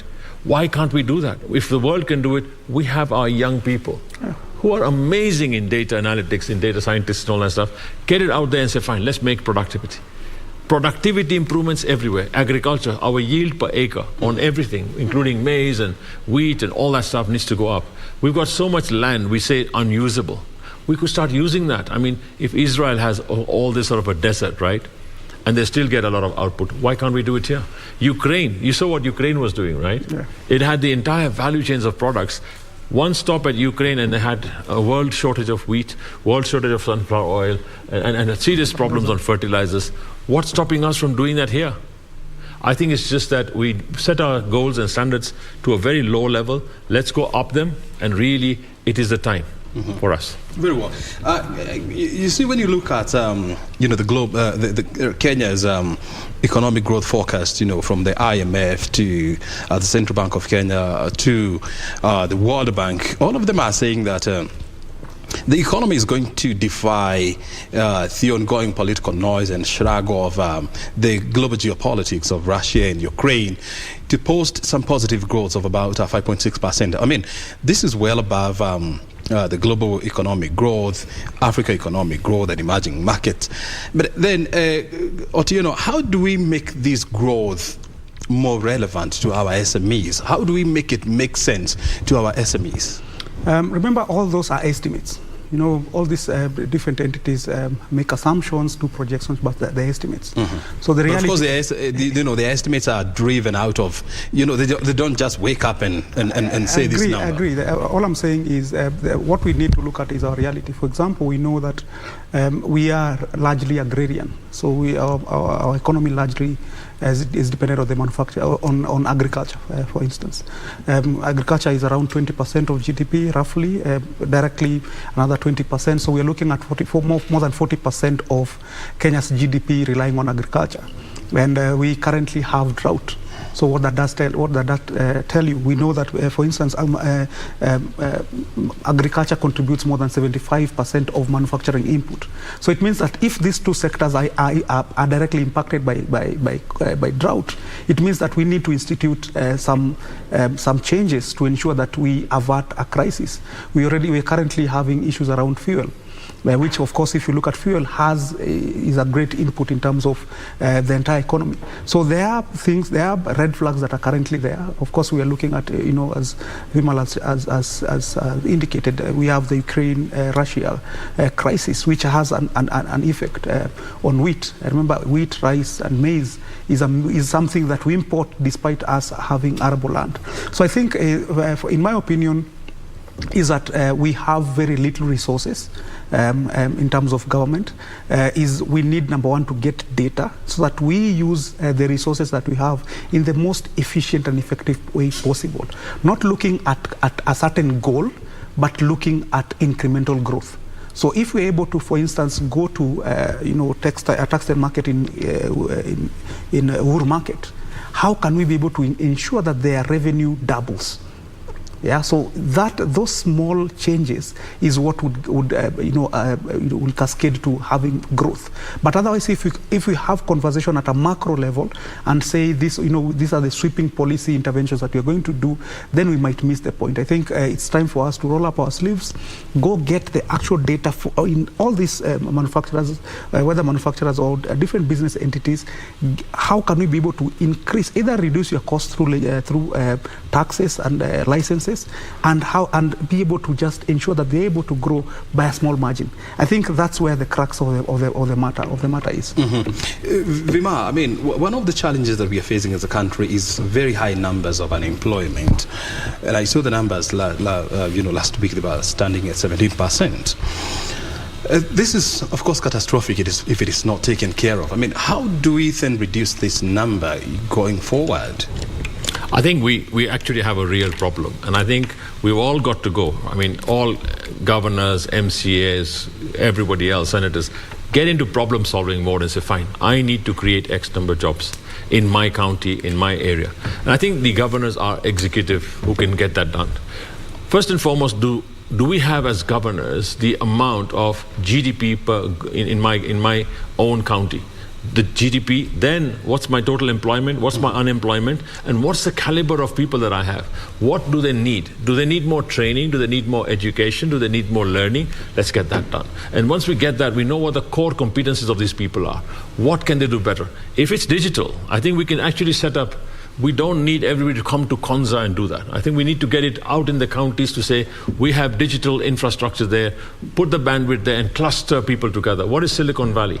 It is a cluster of people coming together and saying, fine, now we have the venture capitalists there, you have the IT guys there, you've got people who are doing problem solving. They don't have to be IT people, but they're doing problem solving for national projects. And this is where we can start saying, let's get them employed. Number one. Number two, let's go and create various types of data and all that stuff the digital place can do. Do that for the whole of Africa. I think after M-Pesa, we don't have the next big thing in Kenya. Can we now start telling them, create these from every county? That's one thing. Second thing, I think when we actually check out the competencies we have, right? We have two things that we've got. We've got a good diaspora out there. In fact, I was in Qatar 2-3 weeks ago, and at a conference I was addressing, at the economic conference, they have 40,000 Kenyans already there. They said we need 100,000 because we like the ethos and the ethics of the Kenyan people. And that was amazing. So we could create world-class human capital here in Kenya and export to the world. You see what the diaspora remittances are giving us today, right? They're giving us very good foreign currency. So that's one export. Next, tourism itself. I think tourism doesn't even require investments. It requires a service attitude. It requires people to come in, right? When you get in the airport, stop this whole business of you can't get visas and all that stuff. We've got to open that up. I think that's something that we really make tourism. I mean, talking to our people, they say, oh, we're struggling with 1.5 million, 1.2 million tourists. Egypt gets 30 million tourists per annum. Why can't we aim at 10 million and 20 million and say, fine, now we get there. If we have to get there, we have to improve our airports, we have to improve our logistics, we have to allow airlines to come in through freely. We also have to build more hotels and build more resorts and upgrade our systems. I think these are things that have to be done. But that's a low-hanging fruit itself in tourism, right? Now, how many people can be employed there? They will all need to eat. They will all need to have places to go to. Our whole country, in fact, every county should have a very strong tourism agenda to say, fine, on tourism, what are we going to do? And really have that ease of doing business because it's all online. People book things online. Let's showcase our country to the world.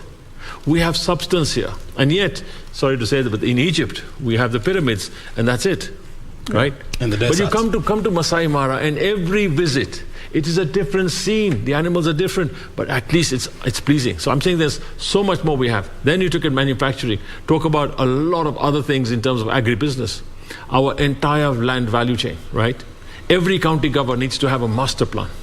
Create a master plan of that county, right? And get the data. Then create a blueprint for agriculture, for transformation in healthcare, transformation in whatever else we do there. And then get value addition there. And really, we can do a lot more. I think, like Victor is saying, we're doing a lot of import substitution manufacturing.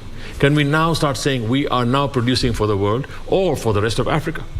And get ourselves competitive there. That's where the radical surgery of what is it that we need?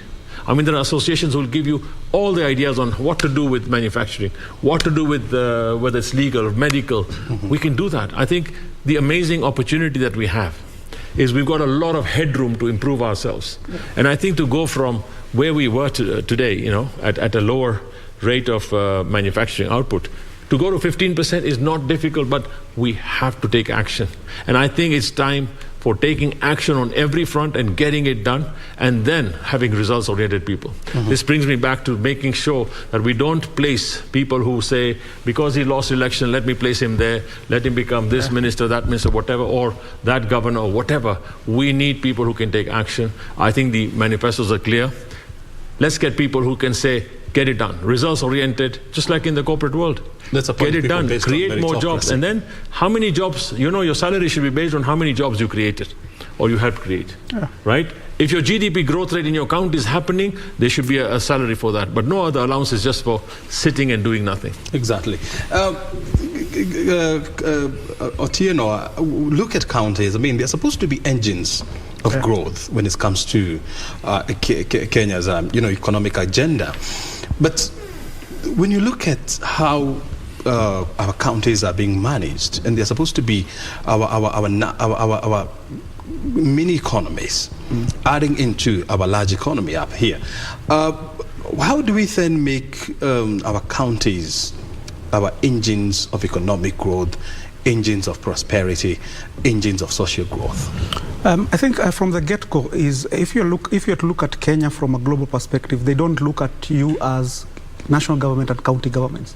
They look at you as a whole, and I think that should be a starting point in terms of how can this whole economy be able to tap or create value for the world. That's number one. So that when you have that attitude or that school of thought, it means that you don't see yourself as a cost center, because that's what counties are currently. Is they're looking to be able to generate revenue to meet the administrative cost. So I think you can see that it has to be a revenue center where we're able to generate revenue and we're able to meet our cost. So I think even as different counties have their own agenda, I think there has to be some very high degree of collaboration, either through the regional economic blocks. So as a regional economic bloc, what is our competitive advantage if you are to look at either COMESA or looking at CFTA? And how can we be able to collaborate at the regional economic bloc, then at a national level, so that we have a coherent system? Not having one county go do an MOU with Qatar, another goes and signs a different whatever contract, etc. I think we need to be able to look at ourselves as competitively. What's our competitive advantage as a region, as a county, as a region, then as a country, and bring it into one value chain. So that if, for instance, we are manufacturing phones, you can't have everything manufactured in a county. There has to be one component, and this works well in the European Union. You see, maybe, for example, Airbus. Airbus, you have different components being manufactured in different countries and assembled in one. But the full value is shared across the different nations. So I think that's the attitude we need to have, other than, it's me as a governor, this is my manifesto, and this is what I'm going to achieve. Chances are you might not be able to create the value that we are looking at. The world is looking global. If you look at Vietnam, if you look at the entire Asian tiger, they are manufacturing for the world. They are looking at the country as a whole being competitive. That's why I was saying issues around CES have to be harmonized, because they are increasing the cost of doing business within the county. Issues around branding license have to be harmonized, so that if I come and I'm moving my product from this county to the next, let me get one charge. It's fully automated, I pay it by M-Pesa or whatever, so that the cost of doing business goes down, and it encourages collaboration and value addition. Because if, again, yes, Kitale is a bread basket in terms of wheat and, and etc. We have tea and coffee, the rest. You would find that maybe the value addition needs to be done in Kisumu. So if you have to transport the maize from Trans Nzoia, or the coffee from Kirinyaga, and you want to transport it all the way to Kisumu, remember, from a county government perspective, they would charge that. They're not looking at the overall value. Yeah, so I think that's the challenge that we have. And I think if we're able to reach what we call the attractor state, where our strategy is for the whole rather than for a unit, I think for us that would help us a lot. Because even if you look currently, a lot of capacity building happens for SMEs, but for what? You can train me on business management, but if you don't link that with access to market, then you will have year on training me on capacity and give me a certificate. I don't need a certificate. Train me to manufacture a shoe that is going to US. That is relevant capacity building. Otherwise, just doing capacity building and doing a lot of intervention is just a waste of resources.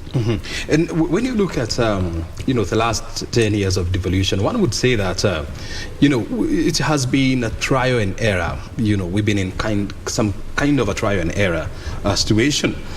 But now, in the next 10 years, we cannot have any excuse. I mean, we are supposed now to get it. We are supposed to hit the ground running. And so how do you create synergy between the county government and the national government to ensure that both of them, are not speaking at cross purpose, and they are working together for the benefit of the same citizenry? Vimal, I think it's going to be a tough one to handle right now, because we already have the campaign part over now, but now we still have a split government or split regions in terms of what. And this is the time to unite everybody to say, let's work for Kenya Inc. and I really for Kenya to coming together, because you don't want to make it difficult, but you want to make it easier. National government and county, look, the implementers are the county governments. right? National sets the policies and get things done. But I think overall, revenue-wise, we're doing well. Can we remove the wastage? Can we have all the counties on one computerized system for procurement? Is that possible? I think it's very much possible to say all procurement. Now we do group buying. If it is whatever we're buying, right, it should be groupage. It's done online and you get it off. The IFMES system was started, but I think it was destroyed. And I think it was destroyed by politicians to say, let's not have this because it's becoming too transparent and everybody knows what we're buying and what price we're buying. We don't make money. It's not time to make money. It's time to make sure you make people productive. It's up to the people and the public to ask for performance now. You promised a lot.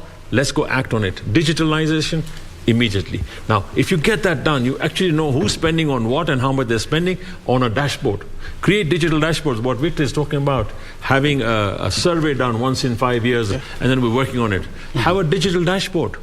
If you're driving your car and you see your speedometer is showing you last week's trip, right, on your speedometer and your gear shift, when do you shift gears?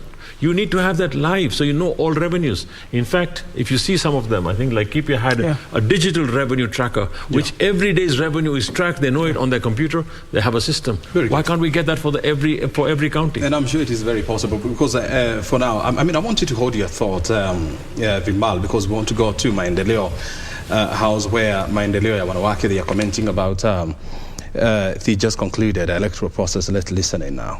Many MCAs, 3 governors. But after these elections, we've done pretty well. We have been able to get 7 governors from 3, single constituencies 26 from 23, again the 47 women representatives. We are not forgetting the MCAs. It is indeed a significant step towards the Kenyan women participation in the 2 houses. We also want to thank, as we have always done, His Excellency the President for holding the country together during the elections, and we say thank you, sir, as always. We also want to thank the security agencies. They too did a commendable job, not forgetting what we've seen the clergy do, and even the other people who are involved in the elections. Maiwo has come around. During the 70 years, there are times we have to make bold decisions.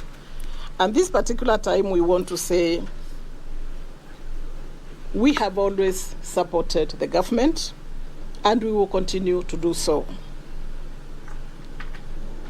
When the country settles down, we will engage the women who have been elected so that we forge a way forward for the many members we represent in this country. It is not enough to go to parliament, to go to Senate and just be like a club. It is enough to all of us Kenyan women to sit down and say, what is this one thing we want to do? We are number 3 in the world for girls giving birth at 10 years and therefore becoming grandmothers at 20 years. And so we want to sit down and look at the poverty, which is with our girls who are very many now in the numbers. What are we going to do to the fistula affecting our girls? So today, I may probably not be going the way you want me to go, but we want to say that this far we have come. Schools are opening today. The children who are in the arid areas, we are asking the government to consider. Some of them have nothing to eat, to be given something as they go to school. With those few remarks, I want to thank you.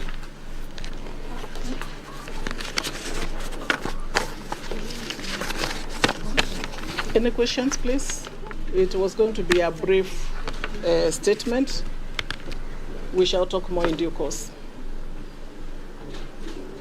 We've talked of the president holding the country together in the elections.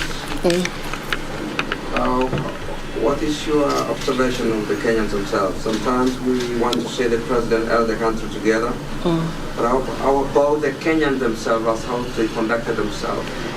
Oh, I didn't. What is your observation of what, or your opinion of what is going on? As we could be having court cases.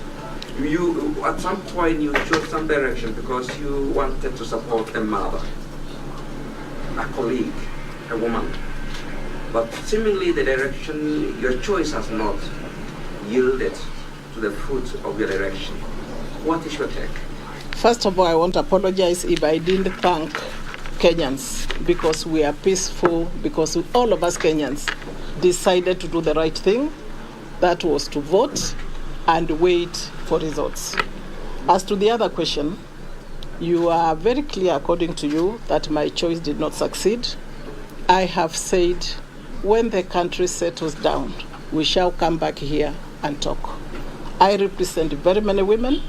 I have listened to them thinking that we've been a bit quiet, and I have come here to say the few things I have said. So when the country settles down, we shall talk. How effective are your efforts to ensure women get position, both in elective positions and other? And by the way, do you attribute the success of the women in gubernatorial position at this election to your effort, or merely the efforts of individual women and the choices of Kenyans? I think all we did as a women organization was to do the call.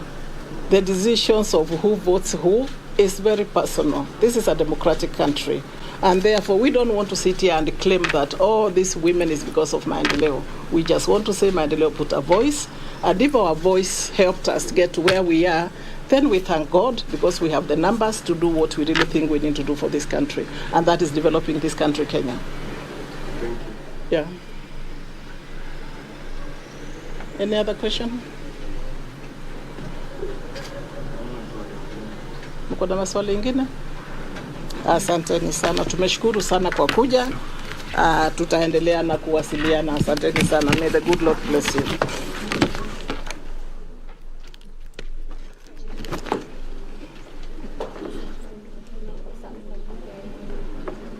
I'm sorry, this book.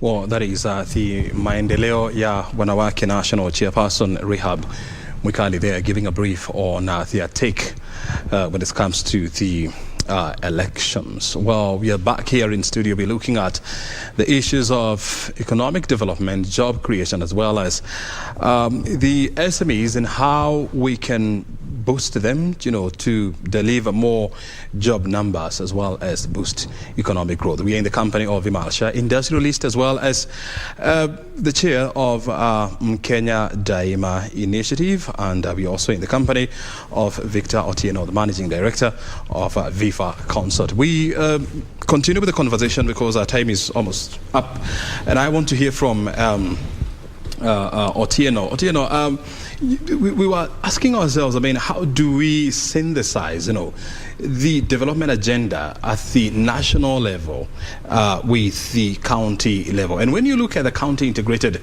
development plans, and then you compare them with Kenya's long-term economic growth blueprint, that is Vision 2030, you see a lot of gray areas. You in a situation where counties are supposed to feed into the Vision 2030, it is the other way around. So how do we synthesize our development plans? I think that gives us a perfect opportunity to be able to align. Again, if you are to look at Kenya as a whole, looking at the global market, we need to have our vision aligned, both at the national as well as at the county. So Vision 2030, in terms of language, in terms of structure, in terms of pillar, has to cascade to the county integrated development plans, because again, counties cannot spend outside of the county integrated development plans. So I think that needs to be put out there. What that means is that even if we are to look at the finance bills of each counties, there would be alignment. So currently, as an investor, you can't even make the decision of whether to invest in Nairobi County as vis-a-vis Mombasa County. So with that alignment, with the Vision 2030 county integrated plans, which goes to the finance bill. So if you are to download the finance bill of Nairobi County and try to find out how much would it cost me to set up a butchery vis-a-vis setting up a butchery in Laikipia, you can't be able to compare apples and apples, and that becomes a disincentive for an investor. And I think during the break we were just discussing with Vimal here in terms of why can't we have a county competitive index, where counties are able to, of course, automate their processes, put information out there in terms of the full cost of doing business within the counties, then let investors or SMEs decide where to invest. I think with that index alone, that can be able to now can be an incentive enough for governors to be able to really ramp up their service delivery and investment efforts within the counties. And of course, the net effect is that Kenya becomes competitive, and of course, the cost of doing business and ease of doing business within the counties, is competitive. Vimal, from where you see it, as an industrialist and a past chair of KEPSA, and strong involvement in Kenya Association of Manufacturers, what would you say has been the biggest challenge when it comes to the development of SMEs in this sector? I think two issues. One initially was with SMEs was capacity building, but I think a lot of that has been done. Like Victor said, we can keep on doing capacity building, but we need to then say, okay, what are the products, what sectors, what areas and what linkage to market are we addressing? And then we can start unleashing them. I think in the area of what Ajira has done, even in terms of digitalness, I think we've done a good job there. A lot more new startups are coming up. There's incubation hubs now. There's a lot of activity going on there. But we need to take them to the next level of saying, fine, get them to link to venture capital, angel capital, and really get them to be exposed out there. I think that's happening on various small fronts in Kenya. But I think for SMEs also, I think the issue around taxation is a big one. Yeah. The licensing and taxation. I think if you look at how did licensing come into being in the world, even for Kenya or for a Commonwealth, the British rule, when we were under British rule, they actually wanted to say, how do I discriminate these guys from coming into business and those guys from getting into business? They brought in licenses. A license was a right to operate, right? And then they charged a fee for it. But at the same time, they actually barred people from doing things.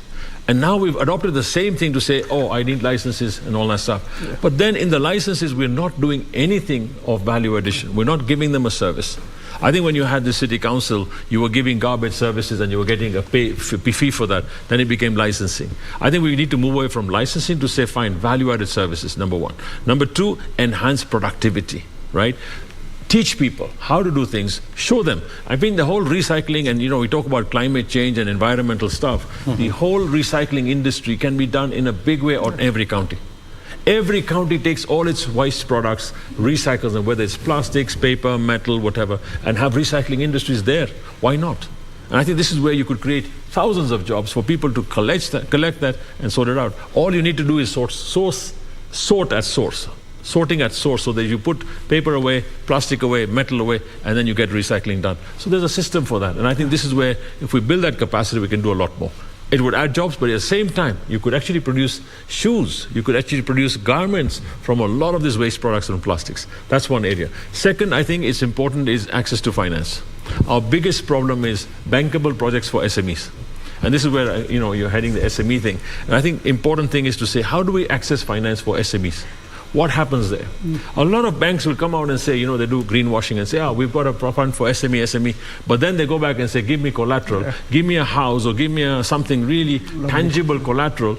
There is no real lending being given here on a risk basis. They don't want any risk at all. So I think the bankers also, and I think that's another topic for another day, but bankers need to come and really say, we really mean what we say. Because the minute we go back and say, give me a property or give me real estate, and against that I lend, then really the people who are startups don't have that. And that collateral business is important. Second thing is, government levies and charges. To start up a small SME, you need to have 10 licenses and this license. Get rid of that, right? If it's one single license, get all that approval and make sure they're of a certain standard. Let's raise our standards also for that. If we had a certain standard for kiosks, a certain standard for shops, and say these are minimum rules, our shops will be upgraded, our places will be upgraded on the spot. I'm not one for saying let's have a very low standard because we are poor. No, raise the standards and the bar so high that SMEs will abide by it, but then that makes them productive, right? And I think that's happened to a lot of places. You can see even in areas where, there are all small shops and somebody opens a nice new supermarket or a shop. Yeah. Bang on, everybody starts moving there. So that's where the upgradation happens. I think that's important. Lastly, I would say is for all of us to get back to work and say, let's go. and let's go start doing things, looking at things, and forming associations and getting together and advocating for what you want changed, articulating well. A lot of SMEs, I think they vent out on public or on TV or on media. Let's stop doing that. Let's go and say, fine, this is what we need. And I think we were discussing with Victor, let's have a county competitiveness index. Let's also have a county cost of living business index done by the media or wherever. It's published regularly.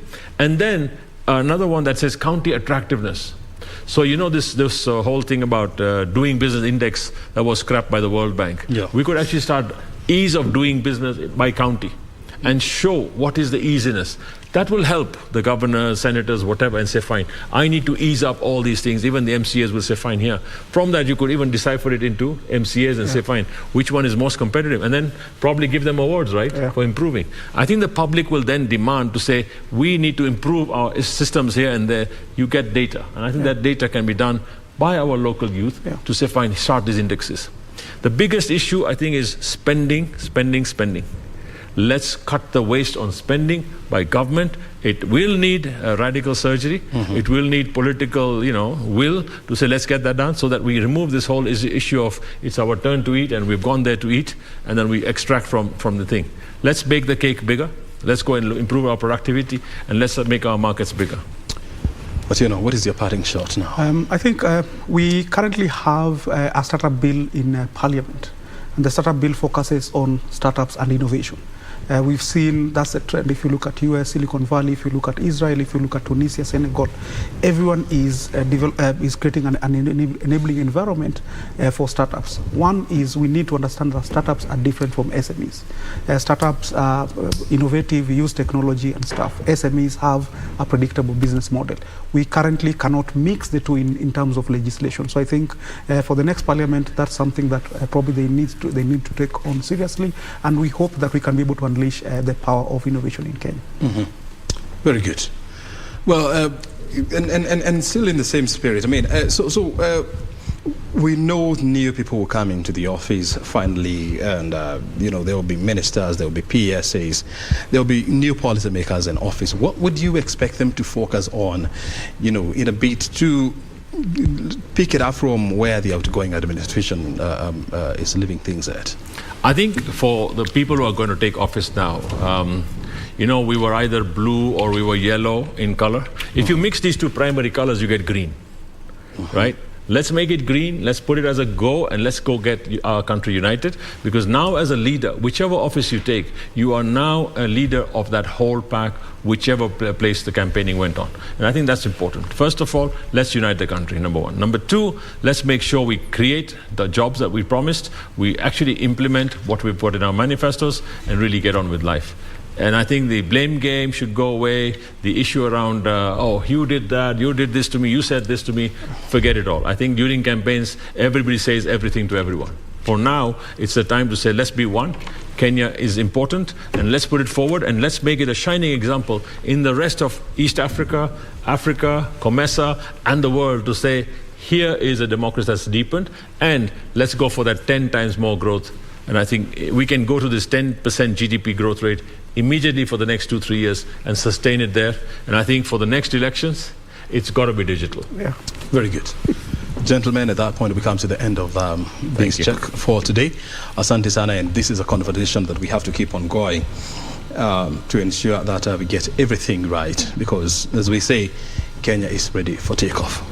We cannot be on takeoff mode forever, right? Yeah. No. We must get out of the, of the runway so that other planes can land and fly as well. But O'Brien, it goes back to every single person saying, nitatenda wajibu wangu. I think every person's responsibility to say, let me do my act, let me do my responsibility. And like we said, mimi ni Mkenya daima, nitatenda wajibu wangu. Let's make that happen. Let us all take responsibility, not just the leaders to say, we're waiting for see what they do. Let us all start getting on with it, and let's take responsibility. It's our country. We have no plan B. Thank you. Asante sana.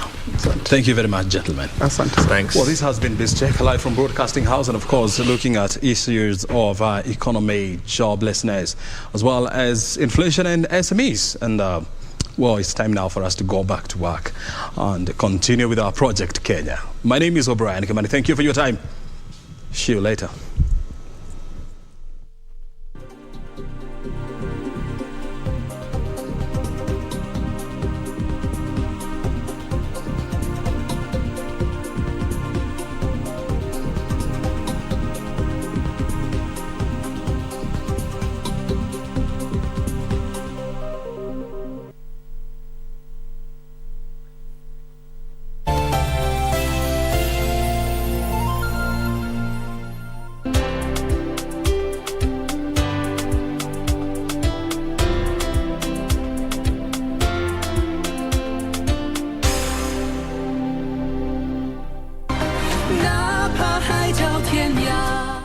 The king's not punishing you two, but I can't let this go unanswered.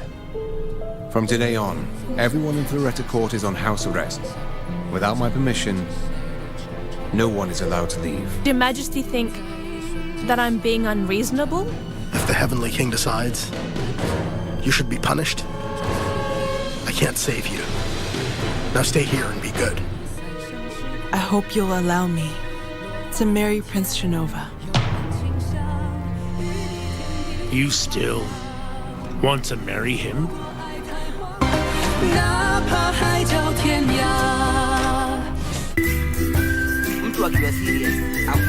Life cannot always be too serious. Yeah, man, what's up, yeah? Allah? We've got to take some time off and laugh, laugh, laugh, and laugh.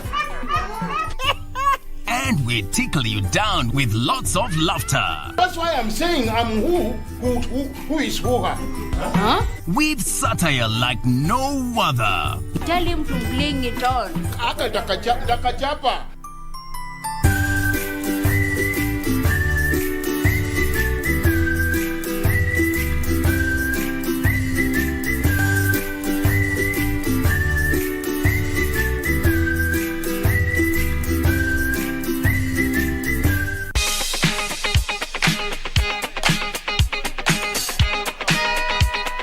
What's up, party people? They call me DJ Coljax. Now be sure to catch me live on KBC Channel 1 each and every Friday, right here on KBC Channel 1 from 10:30 p.m. and each and every Saturday from 11 p.m. You're rocking with the best in the business. It's DJ Coljax. As I play you nothing but the best in throwback disco.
Mwezi mtukufu wa Muharram ambao ndio mwezi ambao tuko ndani yake sasa hivi ni mwezi ambao unahusika sana na ibada ya funga ya Tasua wa Ashura. Una haki ya kuifunga siku kama hii, saumu ya Ashura, siku ambayo saumu ambayo kwamba ni bora.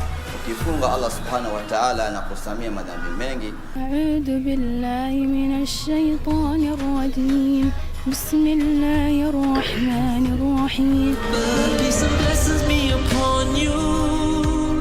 Ya Sayyidi, Ya Rasul. Feel so lost without you. I long for that day. You got my gold. Mattress People's gold. And I'm coming to get that gold. We'll see you in the ring.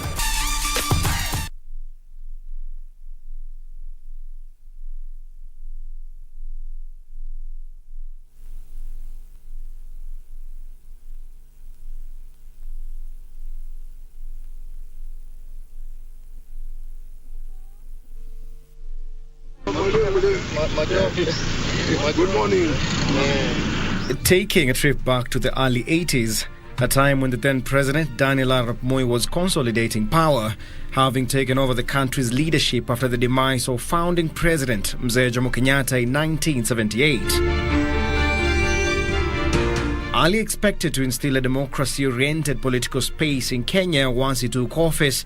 Moi would take a different direction and personalize power during his reign. My ambition is to see Kenyans live and move forward happily. More so, the ruling party KANU arguably considered itself superior to parliament, using its disciplinary powers to bar its critics from participating in elective politics. Elections that we witnessed when Kenya attained independence in 1963, they are all very well carried out democratically, and they came up with the popular winners that particular time.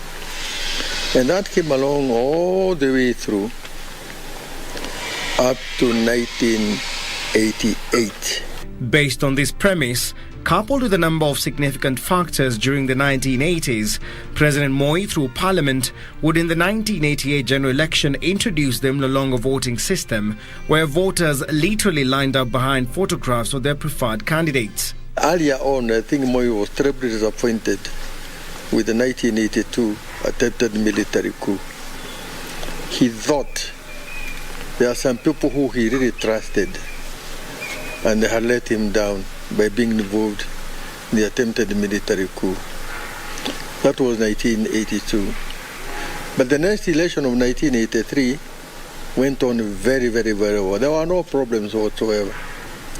But come 1988, there came up the famous, infamous Mlolongo system. Why it was decided? It was going to be carried by a queuing system. He's a Democrat. And so he wants people to be thrown out democratically, which he would have organized. So he had organized that. Some people will go. And people like Robia were complaining, asking Josephat Karanja, who made you the prefect of Nairobi? That sort of thing. So the image thing, when you are supreme and you want to do things or get things done your way, you come up with a device. So the people who came up with the Mlolongo device thought they were doing something very good and very intelligent. Had they asked, they would have been told you are messing up because it will boomerang on you. And it boomeranged very badly. During the primaries ahead of the 88 elections, candidates who obtained at least 30% of the total number of votes recorded in each constituency won the ticket to vie on a KANU ticket. Furthermore, candidates who got more than 70% of the votes during the nominations were automatically declared the sole candidate, loosely translating to the said candidate winning the general election. What you have is Moi consolidating his base by eliminating anyone who may have had problems not thinking. Because you see, people told to stop thinking the presidential prerogative. The vice president. Yeah, in Odaya. He was supposed to lose in Odaya.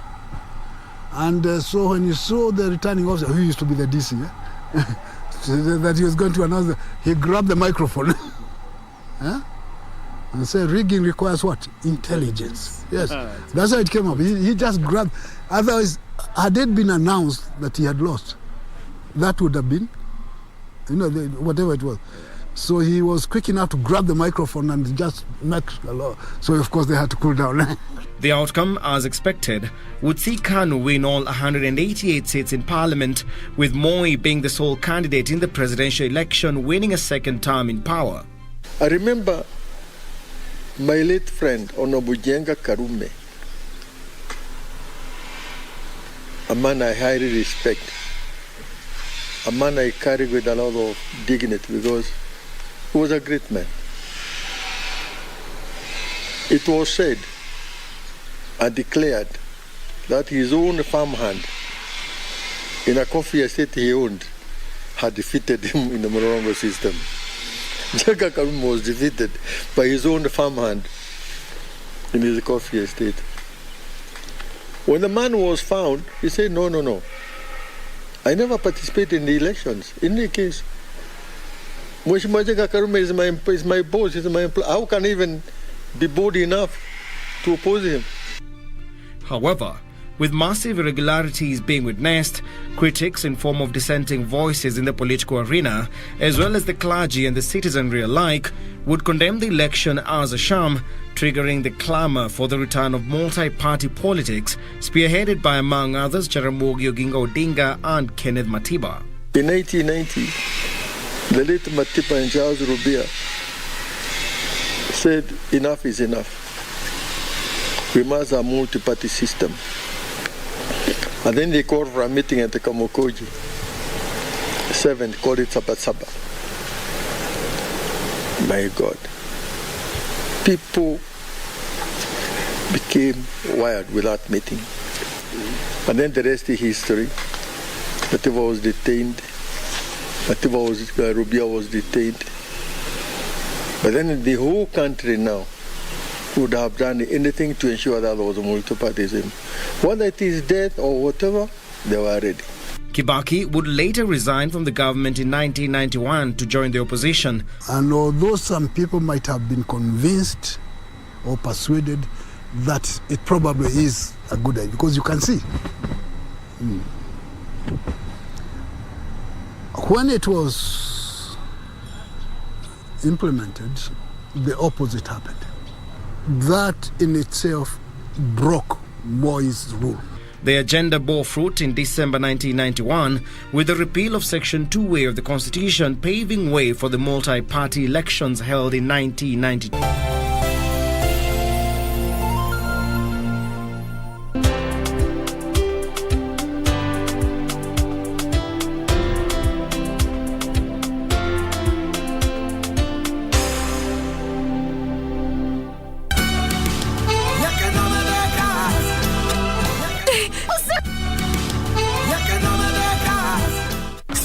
Songea tukupashe na zile ambavyo vitakupa tabasamu tosha. Hana mapenzi wala mahaba, mtoto mbaya sana huyu. What did you just say? Sio tamthilia tu. And why you're saying that Ni tamthilia tosha.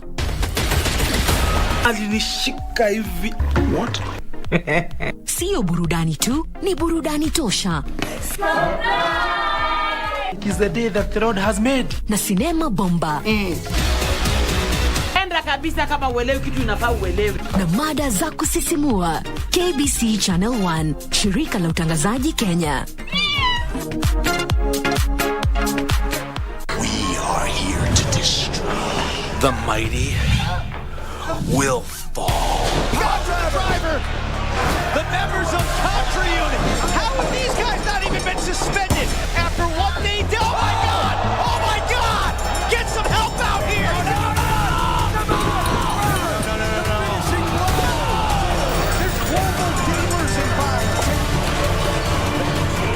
Victim, this time the world champion. Where and how will this be stopped?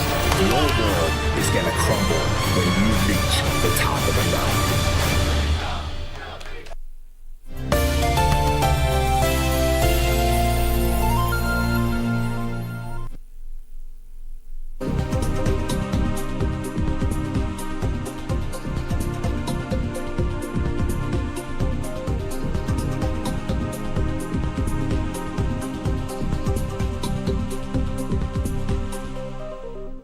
Hujambo mtazamaji popote ulipo na karibu kwenye shukrani sana kwa kuzidi kutazama KBC na karibu kwenye mazungumzo ya Tamrini hii leo, ambapo ni kipindi ambacho kuletea mazungumzo ya mijadala mbalimbali ikiwemo biashara, siasa, elimu, na hususan hii leo tunazungumzia elimu ikiwa tunaangazia mtaala wa CBC. Lakini kwanza kabla tujaanza mazungumzo hayo, naarifia kwamba tuelekee katika kaunti ya Mombasa, ambapo mgombea wa ugavana katika kaunti hii Abdulsamad Nasir alikuwa amewasilisha kesi mahakamani hii leo kutaka uamuzi wa mahakama kuhusiana na agizo la tume huru ya uchaguzi na mipaka IBC la kutaka kutupilia kusogeza mbele zoezi la kufanyika uchaguzi katika eneo hili. Hebu tusikize. Na shida na wewe uko hapa kotini. Wao lazima waseme hawana shida, sio? Wana sababu zao, wanataka kujipanga. Lakini hata wakajipanga vipi, sisi tunapangiwa na watu na Mungu. Wao wanapangiwa na fedha, sisi tunapangiwa na watu na Mungu. Kuna tofauti kubwa. Kuna tofauti kubwa sana. Wao najua wamesema ya kwa hawana shida. Najua wengine wameenda kusema ya kwa sijui MSMEs wapishwe kisha wachague speaker ndio ya gavana. Faida ya kuwa na katiba ni nini? ikiwa katiba tutaichukua na kuanza kuirarua kwa vipande namna hii. Tunawaambia tuko tayari, tunataka election hata kesho. Wacha mambo ya Jumanne. Tuko tayari, watupatie kura kesho tuko tayari sisi.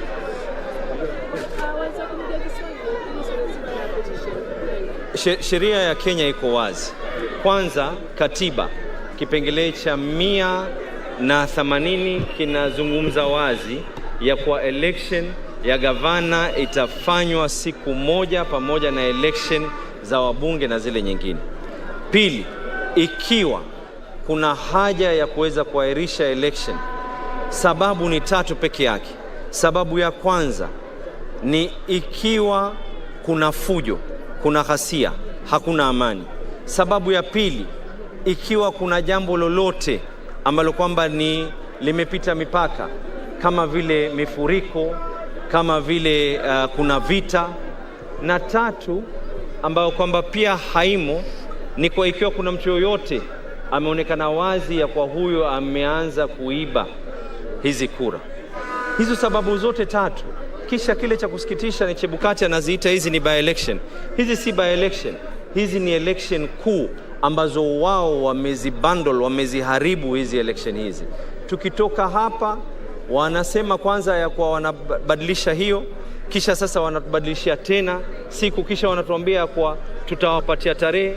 Sote tunajua wazi huu ni mipango. Wenzetu wamesema ya kwa wao wanataka hii kitu iahirishwe. Wenzetu wameandika mabarua na kusema ya kuwa wanataka wale staff wa IBC kubadilishwa. Wabadilishe mnao wataka, lakini tunataka elections ziwe kesho. IBC na pesa ya kutosha. Mimi nilikuwa ni mjumbe, nilikuwa ni mmoja ambao tuliweza kupitisha fedha. IBC kuna pesa ya kutosha kuweza kuemploy watu. Wametumia sababu ya kwa eti kuna fujo kilichotokea Nairobi. Hapa Mombasa kumekuwa na amani. Hakuna hata mfanyakazi mmoja wa IBC ambaye kwamba ametishwa kwa njia yoyote. Wasijaribu, wasitujaribu, na nasisitiza tena, wasitubebe kifala sisi.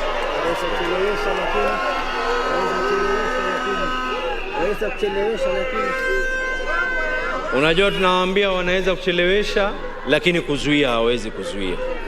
Sisi tuko tayari na tumeenda mahakama. Tunataka kuambiwa ya kwa hata kama ni kesho watu wajitokeze kwenda kupiga kura kesho. Kutoka kaunti ya Mombasa, ambapo kama vile nilivyokuwa nimekutajia, mgombea wa ugavana katika kaunti hiyo kupitia chama cha ODM Abdul Samad Nasir alikuwa hii leo amewasilisha kesi mahakamani kutafuta tu uongozi wake wa mahakama kuhusiana na hatua hiyo ya tume ya huru ya mipaka IBC kuahirisha tena uchaguzi ambao ulipaswa kufanyika tarehe 23 mwezi Agosti. Kumbuka ni uchaguzi ambao haukuandaliwa tulipoandaa uchaguzi mkuu nchini. Ni taarifa ambayo mwanahabari mwenza Johnny Karisa anafuatilizia, na hapo katika taarifa zetu za baadaye ikiwemo saa 1 na saa 7 pia atakuwa anatujuza kikamilifu. Turudi hapa studio ambapo hii leo mimi niko hapa kwa niaba yake Nancy Okore kwenye mjadala wa Tamrini, ambapo hii leo tu kama nilivyokuwa nimekutajia tunazungumza kuhusiana na masuala ya elimu, hasa mtaala mpya, mtaala ambao unaendelea kutekelezwa humu nchini ukiwa umeingia katika awamu ama mwaka wake wa 5, na ni mtaala wa KBC. Kumbuka mazungumzo haya pia unaweza kuyachangia ama kuyafuatilia kwenye mitandao yetu ya kijamii, Facebook, Twitter @KBC Channel 1 @Said Zainab 1. Kutusaidia kuelewa hili tu siko peke yangu studioni, niko na mmoja ambaye ni mdau katika sekta hiyo ya elimu na ambaye ni mwalimu Newton Jumba, ambaye hili utatusaidia tu kuelewa kuhusiana na mtaala huo ama mfumo huo wa elimu ambao kumbuka uliondolewa baada ya unaanza kuondolewa polepole tukiacha ule wa 244 ambao umekuwepo kwa takriban miaka 32. Na bwana Jumba, shukrani sana katika studio zetu za KBC. Nimeshukuru. Naam. Kwanza tu pengine tu tuelezee kwa utathmini wako wewe kama mwalimu, unaona kufikia sasa mtaala huu uko vipi? Kwa maoni yangu kama mwalimu walimu mmojawapo wa washikadau, nitasema kwamba japo hapo awali kulikuwa na tashwishi kidogo kuhusiana na mtaala huu, sasa hivi nadhani tumeweza ni kama meli imeng'oa nanga, na zile changamoto ambazo zimekuwa, unajua kila mwaka kumekuwa na changamoto katika kila hatua. Lakini kufikia sasa nina uhakika kwamba walimu pamoja na washikadau wengine wote wameweza kufahamu na kuweza kushika vizuri yale ambayo yanahitajika.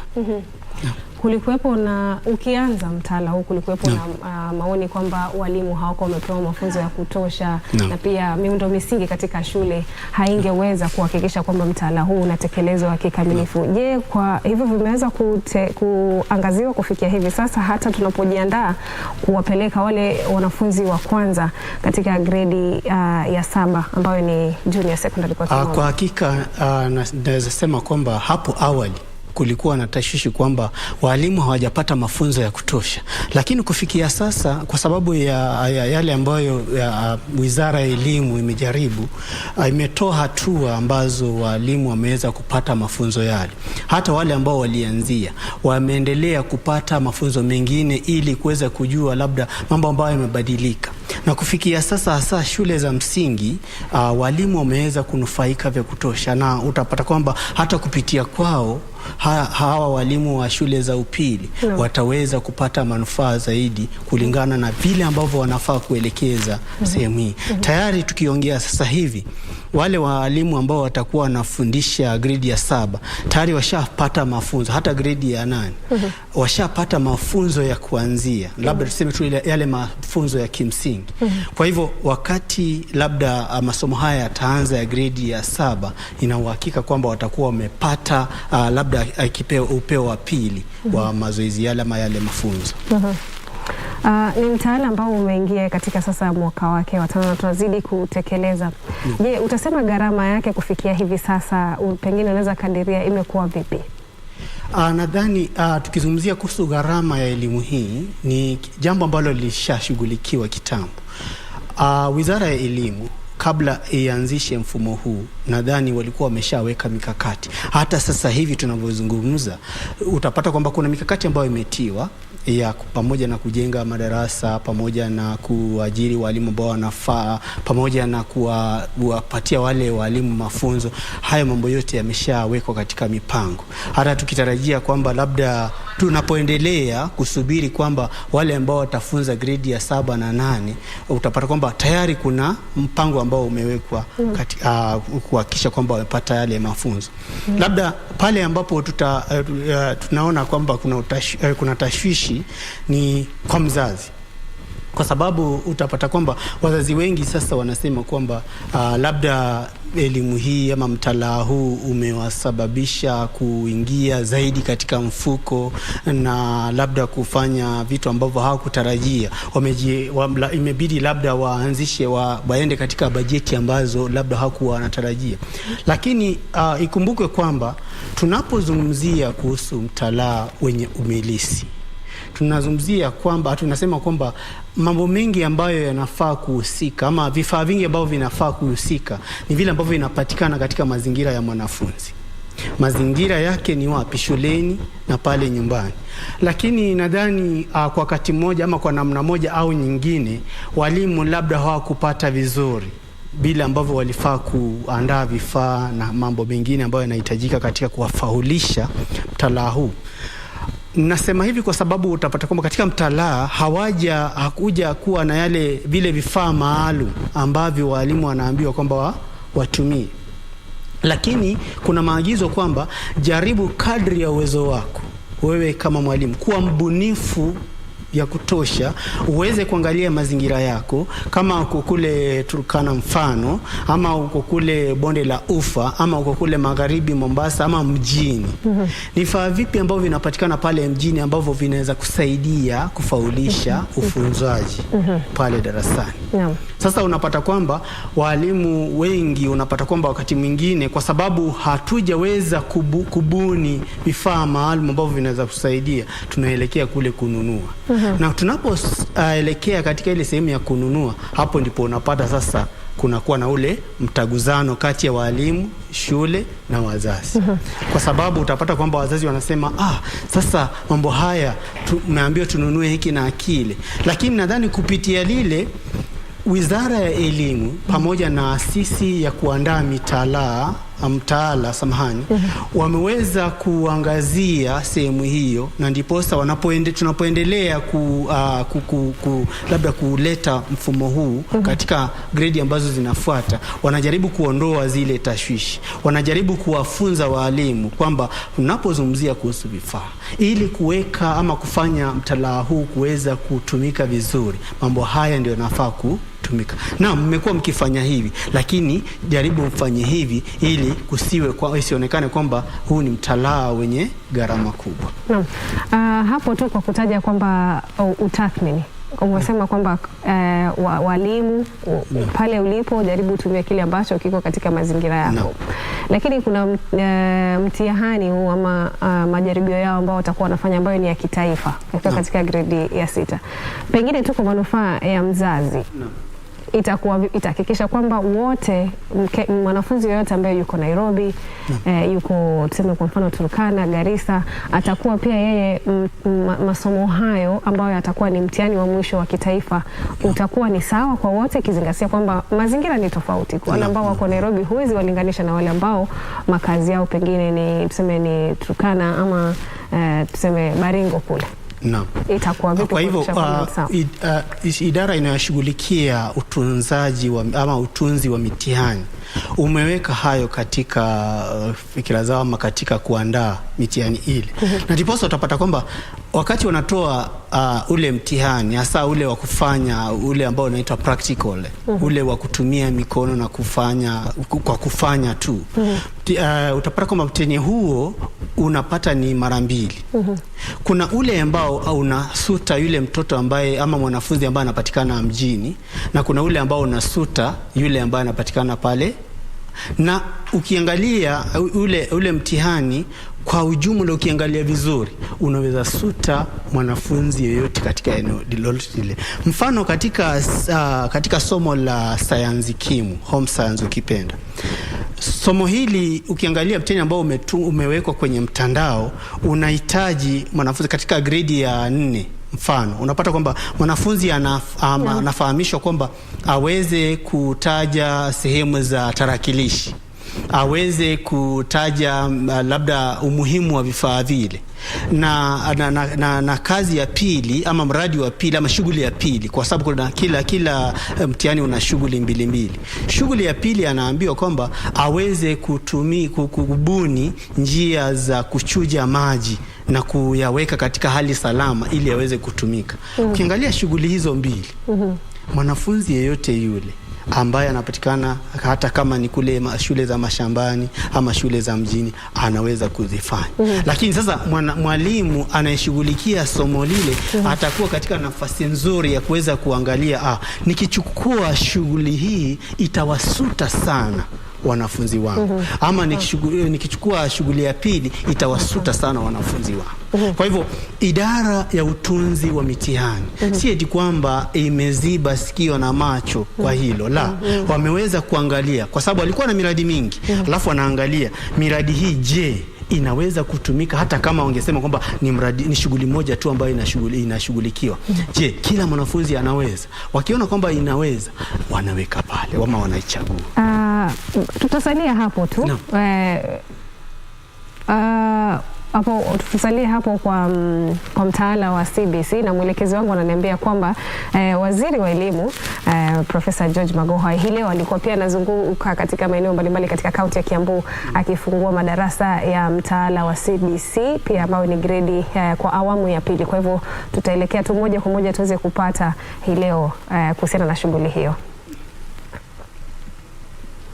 Profesa George Magoha katika siku zijazo atakabidhi hatamu za Wizara ya Elimu kwa mwingine. Imekuwa ratiba yenye shughuli nyingi kwa waziri huyo aliyepanda ngazi hadi kusimamia utekelezaji wa mabadiliko mengi katika sekta ya elimu kuu, miongoni mwayo ukiwa mtaala wa umilisi CBC.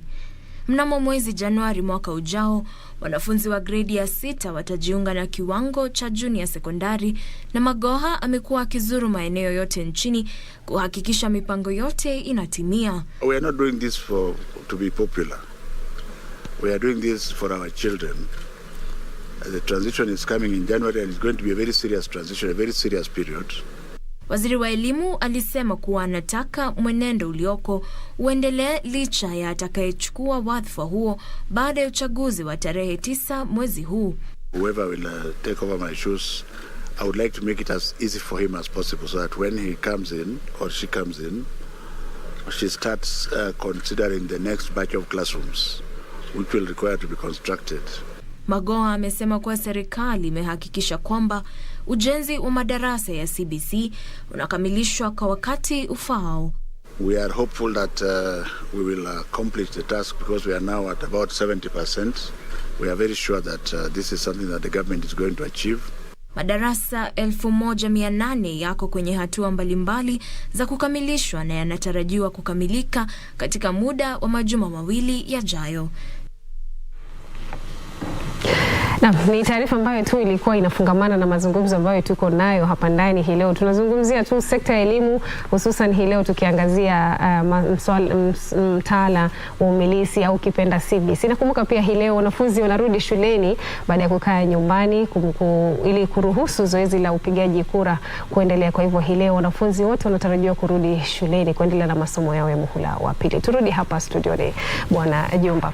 Ulikuwa umetaja tu kwamba taasisi hiyo ya kukadiria mtaala ya kutengeza mtaala KICD kwa kimombo imeangazia vigezo hivi vyote. Lakini kumbuka wanafunzi hawa wote, yule ambaye amekuwa katika shule ya msingi hapa Nairobi, yule ambaye amekuwa katika shule ya msingi kule Turkana, watakuja kukutana katika shule moja. Ama mtihani huu wa kitaifa unapaswa kuwa ni kama unawaangazia wote. Sasa itakuwa vipi ikiwapo mwalimu yule ambaye yuko kule atakuwa anaangazia hili kitu ambacho kitamfahamu ambacho kinapatikana katika mazingira yake, na huyu ambaye yuko Nairobi atakuwa anaangazia kile ambacho kiko na mazingira yake? Huoni kama kutakuwa na mtafaruku pale ambapo watakutana katika gredi ya 7 kama wanafunzi kutoka maeneo mbalimbali? Nadhani hilo limeshughulikiwa. Nadhani wale ambao wameelewa mtaala huu unashughulikia nini watapata kwamba tunapotangamana pale ama wanafunzi wanapotangamana pale darasani, kumbuka nafasi ya mwalimu imechukuliwa, amepewa majukumu mapya. Majukumu yake hasa ni kuelekeza. Kwa hivyo unapata kwamba mafunzo mengi yanapatikana kati ya mwanafunzi na mwanafunzi. Mfano, katika Kiswahili tunafundisha kuhusu salamu mbalimbali. Sasa unapata kwamba katika kule kuelekeza wanafunzi kwamba tunaenda kuzungumzia kuhusu salamu mbalimbali, kile ambacho kitafuata ni kwamba tutakubali hawa wanafunzi sasa waweze kuzungumza baina yao wenyewe. Kwa hivyo niweze kufahamu, huyu mwanafunzi aweze kuelezea huyu mwingine anafahamu salamu gani, huyu naye muelezee na afahamu salamu gani. Kwa sababu kumbuka kuna ule umilisi wa kimsingi ambao ni wa kule mawasiliano na ushirikiano. Kupitia taaluma ama kupitia umilisi ule utapata kwamba wanafunzi wale wataweza kufanya nini? Kubadilishana mawazo. Najua nini, wewe unajua nini, wanaanza kufanya nini? Kuelekezana. Kupitia mbinu ile unapata kwamba yule mwanafunzi ambaye yuko kule Turkana na yule ambaye anapatikana pale mjini wataweza kufanya nini? Wataweza kushirikiana kuhusu kile ambacho wanajua.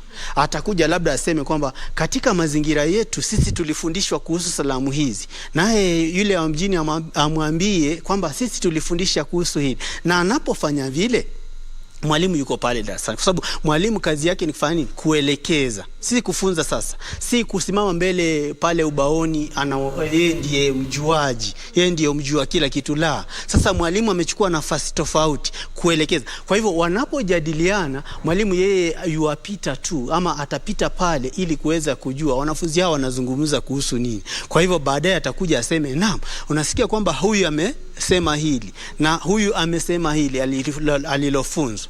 Alafu sasa anasawazisha, anasema sasa kupitia kwa mwenzako tumeweza ama kupitia kwa mwanafunzi fulani ambaye anatoka katika eneo fulani tumejifundisha kwamba wao waliweza kuelekezwa namna hivi. Alafu sasa kupitia hilo unaona sasa vile ambavyo tunapata yale masomo. Kwa hivyo mtaala mpya unataka wale wanafunzi wote wakuje pamoja na kupitia yale maadili ambayo tunasisitiza. Kumbuka kuna maadili na kuna ule umilisi wa kimsingi katika mtaala huu. Umilisi wa msingi hasa ule wa ushirikiano na mawasiliano unajitokeza waziwazi, na wanaposhirikiana vile unapata kwamba yale maadili ya mapenzi, yale maadili ya heshima, yale maadili ya uaminifu yanajitokeza pale. Tunasema hivi kwa sababu utapata kwamba yule mwanafunzi akiweza kupata nafasi ya kumweleza mwanafunzi mwenzake yale ambayo amesoma katika mazingira yake, kuna ule utaifishaji. Tunapata kwamba yule mwanafunzi wa sehemu tofauti ameweza kuja pamoja na yule, wamesawazisha hali zao, na huo ndio utaifa sasa. Na utapata kwamba katika mtalaa huu tunaangazia uzalendo. Na uzalendo huu unakubali mwanafunzi yule ambaye ametoka kule Turkana, unakubali mwanafunzi yule ambaye kutoka mjini, na sote tunakuwa pamoja. Na kupitia ule uzalendo tunajivunia kuwa wa Kenya, kando na zile tabaka mbalimbali na tofauti zetu. Tusalie tu hapo. Pengine hapo kwenye masomo umetaja kutakuwa na ile wanafundishwa kufanya vitu na mikono yao zaidi ama kushirikiana. Katika mtaala ambao unaondoka kwa polepole wa 844 kulikuwa na masomo ambayo hasa ukiingia katika kidato cha ukiingia katika shule za upili kunakuwa na yale masomo ambayo ni ya lazima. Je, katika mtaala huu wa umilisi au CBC kuna masomo ambayo ni lazima ukiingia katika hiyo junior secondary? Tukija katika masomo utapata kwamba katika grade ya 7, 8, 9 kuna masomo ambayo ni ya lazima, na kuna mengine ambayo yanachaguliwa kulingana na shule. Kwa sababu mfano kama sayansi kimu ni mojawapo ya masomo ambayo yanachaguliwa. Ukija kwenye labda tuseme kuna masomo mbalimbali ambayo yanachaguliwa. Kwa hiyo masomo makuu kama Kiingereza, Kiswahili, hisabati na sayansi yale yapo. Alafu kisha baada ya hapo kuna yale masomo ambayo yanachaguliwa si na mwanafunzi bali na shule, kulingana na vile ambavyo labda vifaa ambavyo vinapatikana katika shule ile. Lakini wakienda katika labda wakati ambapo wataenda katika grade ya 10, pale ndipo watakuwa wamejua, mwanafunzi atakuwa amejua mimi nataka kufanya nini katika maisha. Kwa hivyo nitaelekea katika shule ambayo inatoa mafunzo ambayo yatanifaa kulingana na ile tajriba ambayo nimepata kutokana na kiwango kile ambacho nimefika. Kwa hivyo una maana kwamba akitoka huko atakuwa shajua kama atakwenda katika chuo cha kiufundi, atakwenda katika chuo kikuu, utakuwa shajua katika grade ya 10 sasa. Naam, mtazamaji, na pia tutakuwa tunaungana na mdau tu pia katika sekta hii ya elimu ambaye atakuwa anajiunga nasi tu katika mazungumzo haya ya mtaala mpya wa umilisi au ukipenda kwa kimombo CBC. Turudi kwako Bwana Jumba. Waziri anasema kwamba tumefikia 75% ya miundo misingi kuhakikisha kwamba mfumo huo tu wa CBC unaweza kutekelezwa kikamilifu. Je, kwa mtazamo wako unaona ni kweli tumefika hiyo 75%? Nadhani nikianzia niliweza kusema kwamba Wizara ya Elimu ikishirikiana na ile taasisi ambayo inaandaa mitaala kwa namna moja au nyingine waliweza kupanga mambo haya. Mambo haya yote yaliweza kupangwa, yaliweza kuwekwa katika ratiba na kuweza kujua katika hatua hii tunahitaji mambo fulani, haya tuyashughulikie kwanza. Katika hatua hii ya pili tunahitaji vifaa fulani na miundo msingi aina hii, na kupitia sasa yameweza kufanya. Na ndio maana unaona sasa hivi tunapozungumza waziri wa elimu ameweza kusema kwamba kuna baadhi ya madarasa ambayo tayari yamekuwa tayari kwa kuweza kutumiwa. Na hatujaanza grade ya 7 lakini tayari kuna miundo msingi ambayo imeshawekwa. Kwa hivyo hiyo inakuelezea kwamba tayari wizara imeweza kutimiza mambo mengi ambayo yanahitajika ya kimsingi ambayo yanahitajika kufaulisha labda utekelezwaji wa mtaala huu mpya. Shukrani sana Bwana Jumba. Ni kweli hatua zimepigwa na bila shaka hata ukiangazia ule mtaala mwingine ambao unaondoka ulikawia, ulikuwa takriban miaka 32 hivi kabla uanze kuondoka. Kwa hivyo ni mambo ambayo yatazidi kutendeka na baadaye. Sasa turudi katika viongozi wa kisiasa ambao wakati ule wakipiga kampeni walikuwa wanasema kwamba kuna wale ambao walikuwa wanahisi mtaala uko sawa na kuna wale ambao walikuwa wanahisi kwamba mtaala ufanyiwe pengine mageuzi kidogo. Na pia kama naibu wa rais ambaye sasa ni rais mteule alikuwa anasema kwamba mtaala huo ufanyiwe ukazwe vitu kidogo kwanza ndipo uendelee kutekelezwa. Nadhani kwa pengine hili ni sawa ambapo kukadiria kwa wakati ambao tumefika kwa sasa hivi katika kutekeleza mtaala huo.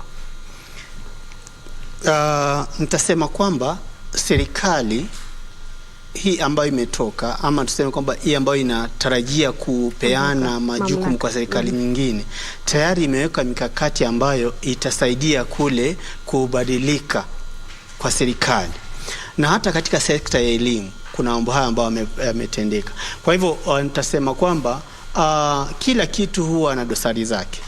Na tusemi kwamba mfumo wa elimu 8-4-4 ulikuwa mbaya. Ulikuwa mzuri ndio, lakini kulikuwa na sehemu ambazo zilihitajika kufanya nini? Kurekebikwa. Kabla ya kuzinduliwa kwa mtalaa huu wenye umilisi, utapata kwamba kuna kikundi ambacho kiliteuliwa kuweza kuangalia ni upungufu upi ambao unapatikana katika mfumo huu wa 8-4-4, na kupitia lile ndiposa kukaibuka nini? Mtalaa huu wenye umilisi. Kwa hivyo utapata kwamba tunapoanza hata mfumo ule wa 8-4-4 ulipokuwa ukianza, kulikuwa na changamoto, na baada ya miaka kadhaa zile changamoto zikawa zimepunguzwa kwa sababu hazikuweza kukamilika zote. Kwa hivyo kile ambacho tunaona sasa hivi ni zile changamoto za kawaida tu. Ni kama tu mtoto akienda katika shule geni, utapata kwamba katika shule ile ngeni anakumbana na mambo mageni, sivyo? Alafu baadaye anaanza kuzoea mandhari yale. Kisha baadaye anakuwa sasa ni mwanafunzi ambaye ameingia katika shule ile, mazingira yale amezoea. Kwa hivyo mtalaa huu pia una changamoto zake ambazo zinaambatana nao. Kwa hivyo zile changamoto za kimsingi za kawaida, na ndiposa unaona kwamba kisiasa labda unaweza pata kuna yale malumbano ambayo yanatoka hapa na pale, wanasikiliza wazazi, wanasikiliza pia walimu, wanasikia yale maoni ambao wako nayo. Lakini kisiasa, wanasiasa watazungumza tu. Lakini wale ambao wanahusika, hasa wale ambao wanashughulikia masuala ya elimu, wao ndio watakaoweza kuwa katika nafasi ya kuweza kusema tumeona kwamba mtalaa huu ushaanzishwa. Na ulipoanzishwa kuna mambo haya ambayo tumeona.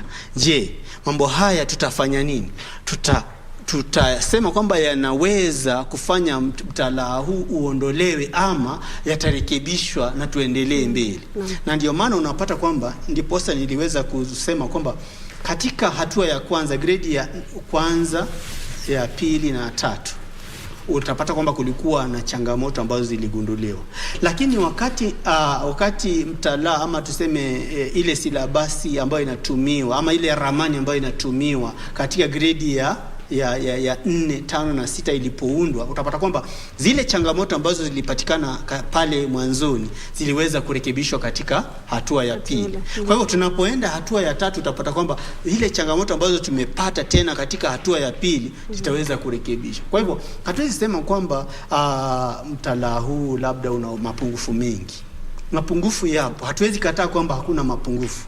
Mapungufu yapo, na yale mapungufu ndio sasa yanaangaziwa sasa hivi ili kuhakikisha kwamba yatatekelezwa kwa njia ambayo inafaa. Ndiposa kama ulikuwa msikivu vizuri, utapata kwamba wale viongozi walifika mahali wakasema kwamba si eti kwamba wanasema watauondoa, bali wataweza kuangalia upya.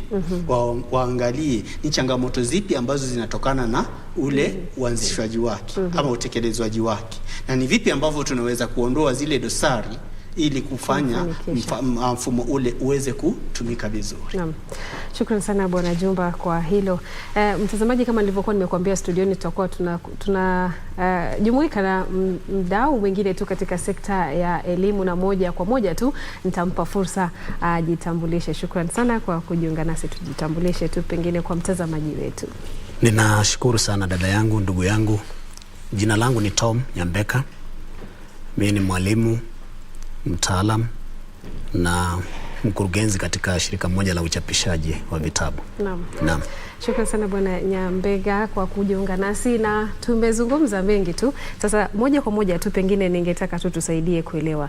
Je, unadhani ni mtaala ambao umepigiwa upatu sana kwamba utafanya wanafunzi waweze kujitegemea zaidi kuliko kutegemea ajira? Je, unadhani utatoa suluhisho hilo la wale ambao wanapitia katika mtaala huu waweze kuwa ni watu ambao wanaweza kujitegemea na wala sio kutegemea ajira tu?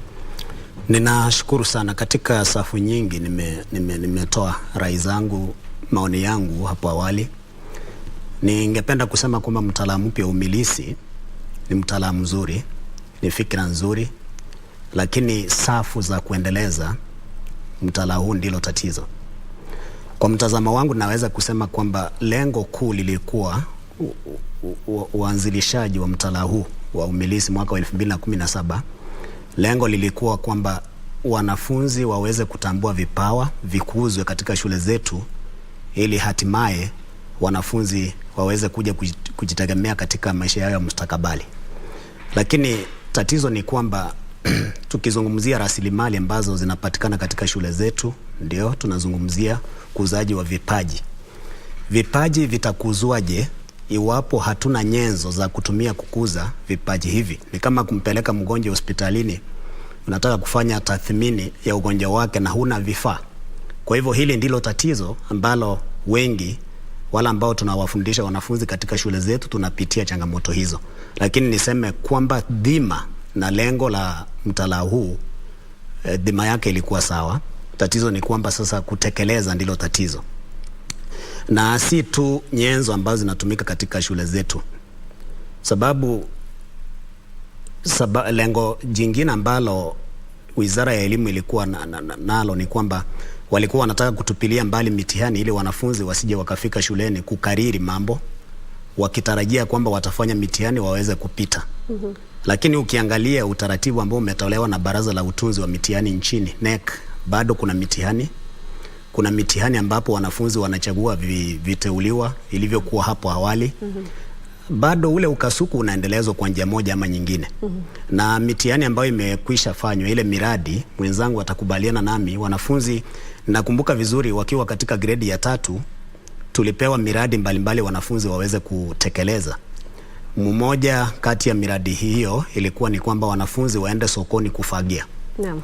Sasa kwa mtu ambaye anajaribu kuzamia swala hili kwa kina na kimo, atakataa. Sababu ni taaluma gani iwapo kweli walisema kwamba wanataka tutambue vipaji vya wanafunzi, na hapa wametupatia mtihani ambao unaelekeza wanafunzi kufanya mradi mmoja unaofanana. Sasa wanafunzi hawa tunapowafikisha sokoni waanze kufagia wamevalishwa magunia. Katika fikra za mwanafunzi huyu mdogo, atawazia kwamba nikiwa mkubwa na kuja kuvalia gunia niende sokoni kufagia. Hivi ni vipaji gani? Mbona hatukuona mitihani ikiwa na tuseme safu mbalimbali?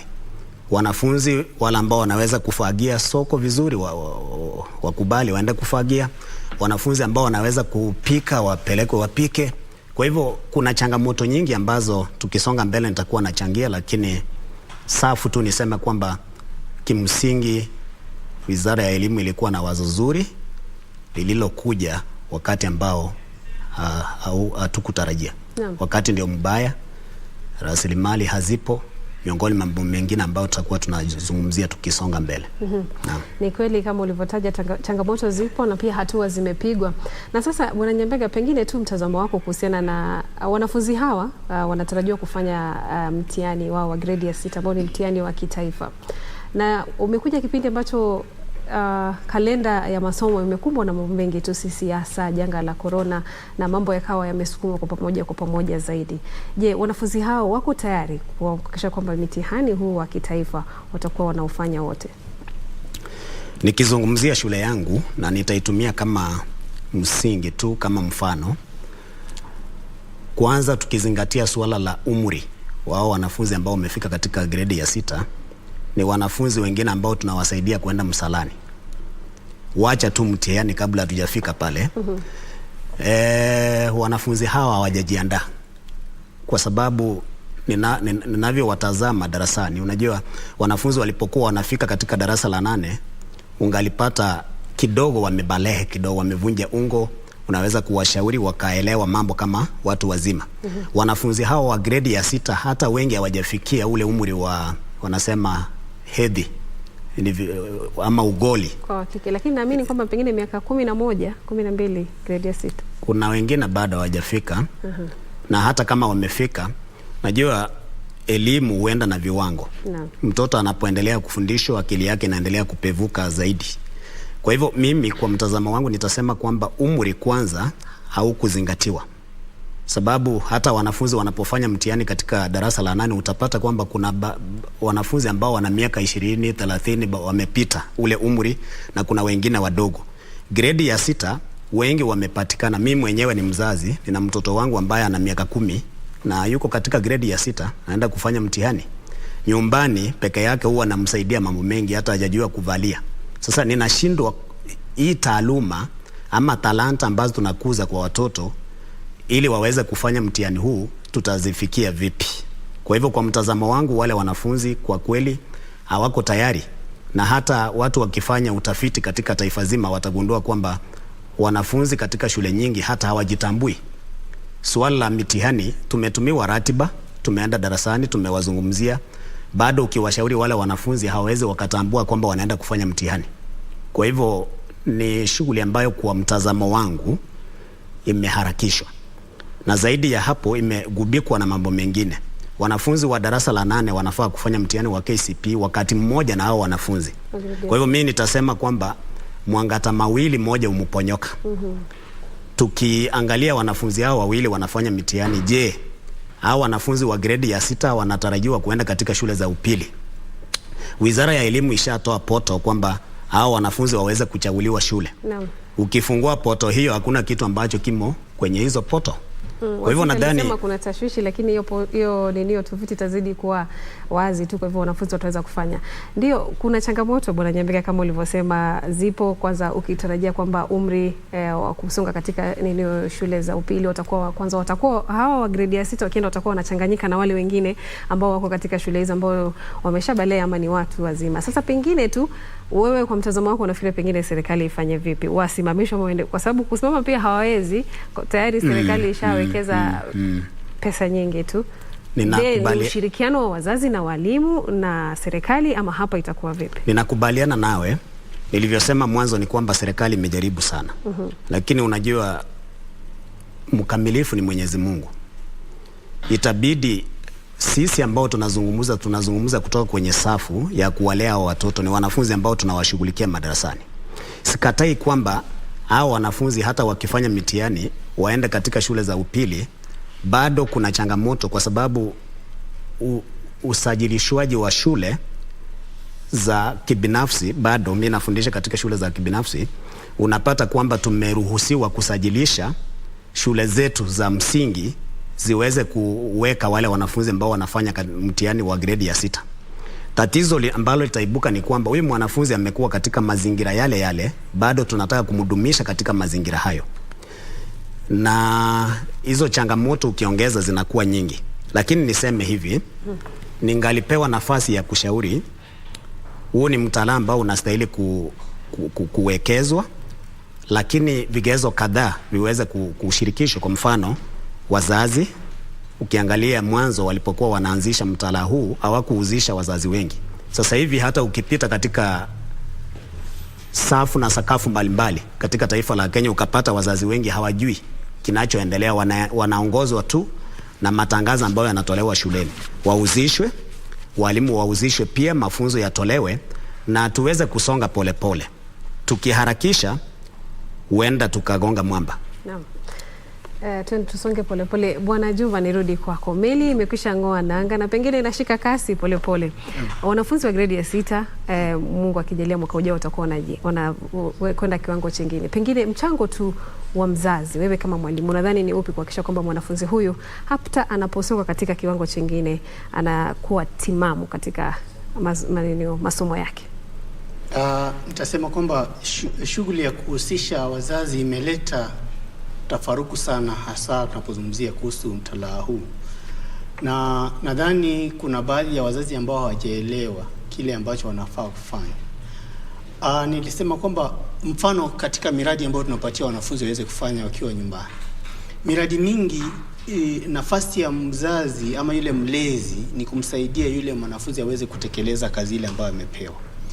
Mfano katika sayansi kimu unapata kwamba unaelekeza wanafunzi kuhusu namna ya kupika, na katika mtihani ambao wamepewa labda utapata kwamba wameambiwa wapike. Kwa hivyo kile ambacho kinafanyika ni kwamba pale darasani nikishaelekeza na kuongoza wale wanafunzi namna ya kupika, labda nikipata nafasi tunapika pale. Wakati mwingine namwambia akifika kule nyumbani, mfano kama ni yai kupika kwa kukaanga ni rahisi sana. Namwambia kwamba ukiwa pale nyumbani, ukiwa karibu na mzazi wako au mlezi wako, pika lile yai, aone vile ambavyo unafanya. Kwa hivyo nafasi ya mzazi pale si kumfanyia kila kitu. Nafasi ya mzazi ni kuona kwamba mwanafunzi huyu ashafunzwa, anafunzwa namna ya kuchagua vifaa vya kutumia. Je, amevichukua vile vifaa vizuri? Ametumia hatua nzuri? Pia kuna ule usalama. Ameweza kuhakikisha kwamba yeye usalama. Tukizungumzia kuhusu kuhusishwa kwa mzazi, nadhani wengi wameelewa tofauti, na ndiposa kuna ule mgogoro, kuna mvutano. Naam, shukrani sana jamani, mmetusaidia kuelewa swala hili. Mambo ni mengi tu kama unavyosema, lakini masaa ni machache. Ni mtaala wa CBC ambapo hii leo tulikuwa tunazungumzia tu, ikiwa ni katika sekta ya elimu. Ni mtaala ambao, kumbuka, mwaka huu wanafunzi wa grade ya 6 wanatarajiwa kufanya mtihani wao wa kitaifa ambao utawawezesha wao kusonga katika kiwango chengine. Kumbuka wanafunzi hao kitarajiwa tu kujiunga katika zile junior secondary ambazo ni shule za upili. Tayari serikali inaendelea kujenga madarasa kuhakikisha kwamba wanafunzi hao wanavuka katika kiwango hicho. Wadau ama wachanganuzi tu ama wahusika katika sekta hiyo hapa hii leo wakisema kwamba mchango wa wewe kama mzazi ni mkubwa tu katika kuhakikisha kwamba mwanafunzi wako anasalia makini hata anapoendeleza na masomo yake katika mtaala huo wa umilisi. Mimi ni Zainab Said, sema shukrani sana kwa muda wako. Katika lugha ya ishara amekuwa ni Caroline Njoroge. Hadi wakati mwingine, Mola akijalia. Masalam.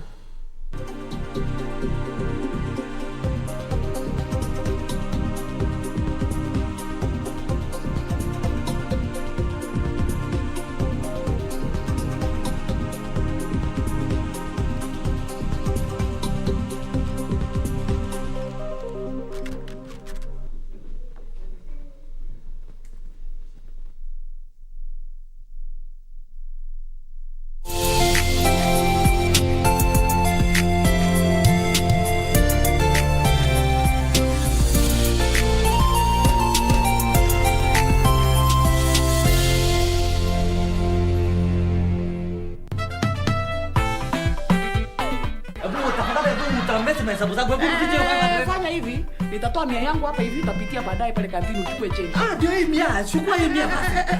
I will not let you sisters of Delilah to trick me to tell you something that you shouldn't know even at the first place. Oh wow, it has come to this, huh? Girls, did you hear what we are now? Omera, you cannot allow yourself to be humiliated like that. No man should ever bend low. Don't do it. Beg yourself for what? Huh? I am in no mood for your games, Fala. Of course, I have begged myself for transport.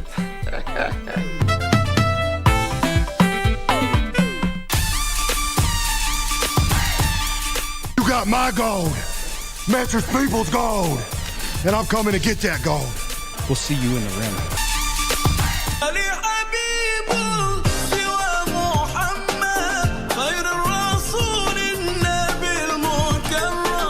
Mwezi mtukufu wa Muharram ambao ndio mwezi ambao tuko ndani yake sasa hivi ni mwezi ambao unahusika sana na ibada ya funga ya Tasua wa Ashura. Una haki ya kuifunga siku kama hii, saumu ya Ashura, siku ambayo saumu ambayo kama ni bora.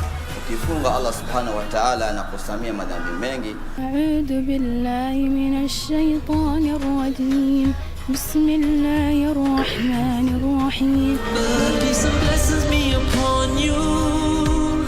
Ya Sayyidi, Ya Rasul. Feel so lost without you. I long for that day. Log on to the KBC website at www.kbc.co.ke to get the latest breaking news, entertainment, sports, politics, lifestyle or business trends from Kenya and around the world. Never miss new episodes from your favorite TV shows, reruns and movies. Just stream online or watch live on your YouTube channel at KBC Channel 1 TV shows. For the day's biggest stories, trustworthy news and family entertainment, log on to KBC Channel 1. Watch what you want anytime, anywhere.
The king's not punishing you two, but I can't let this go unanswered.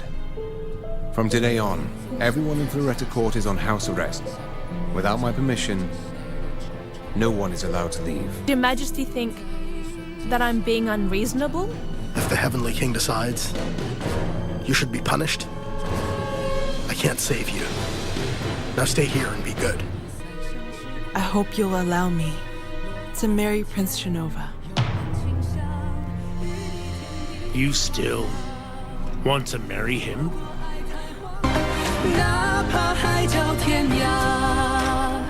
Hamna amani tena, kwani kwa Laba na Hana kuna panda shuka si haba. Mtoto wangu hataona psychiatrist yoyote. Shut up! Kelsey naye ni pilipili kali wa pili. Sitaki kumwona Kesi nyumbani kwangu. Period. Jackie huyo anajaribu vyake kwa kati. Nilikwambia nitakuharibu uso wako. Ndio unajua kwamba uhalifu ukufai. Safari na Kahindi wanazo ngoma si haba. Nyinyi kuna nini? Huyu Kahindi alisema tatila somo kwenye chakula. Yote hayani katika tamthilia ya Maza. Fululiza Jumanne hadi Alhamisi saa 1:30. We are here to destroy. The mighty will fall. Driver! The members of Contra Unit! How have these guys not even been suspended after what they did? Oh my God! Oh my God! Get some help out here! No!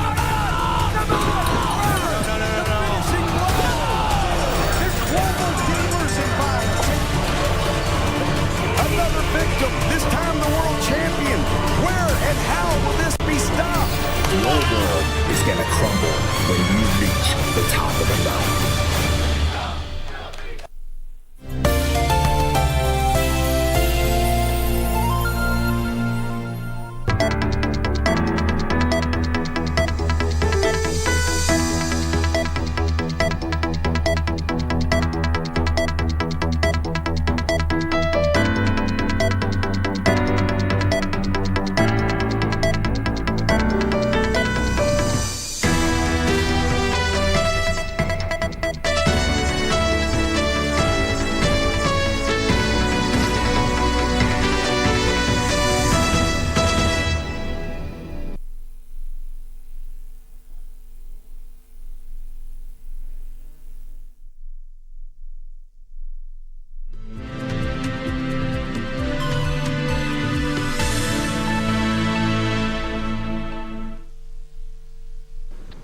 It is indeed the 18th day of August 2022. Good afternoon. This is KBC and this is KBC Lunchtime News. On this day, it's back to school and hopefully back to life to normalcy after the election fanfare.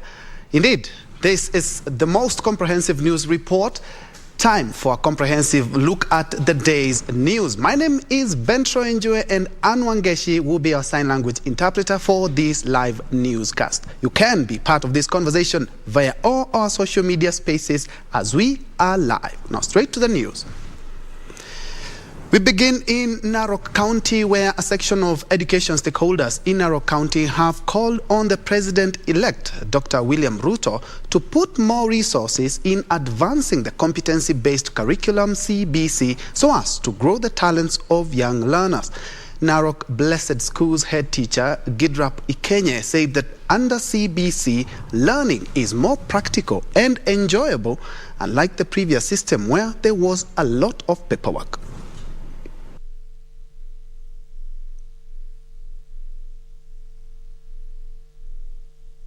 I appeal to the President-elect and all the incoming government leaders to put into consideration the much investment that has been put in place to bring up this system.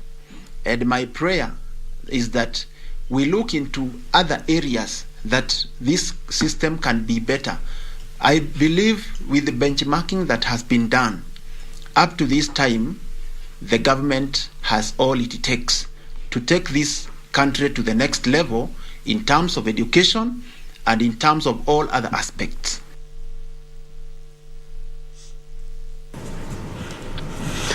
Elsewhere, Maendeleo ya Wanawake organization has hailed women for seeking elective posts and emerging victorious in the general election.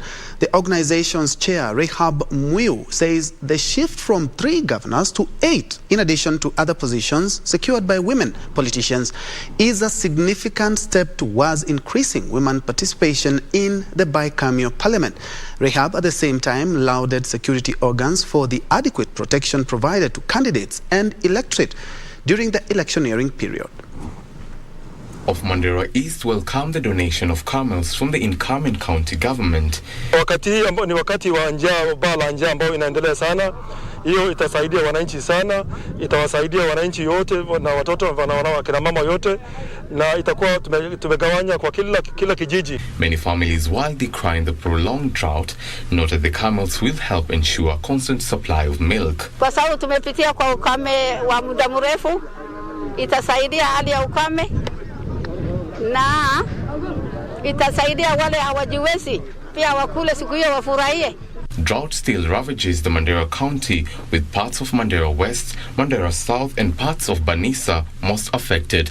Reporting for Lunchtime News, I'm Elvis Otieno. Very well, after that report, we now cross over to Mombasa. A day after IEBC announced that the elections in Mombasa and Kakamega for the gubernatorial race will not be conducted yet, a petition has been filed in court, and now I'm joined by my colleague Junei Karisa, who is just outside the Mombasa law courts to give us an update of the same. Junei, if you can hear me?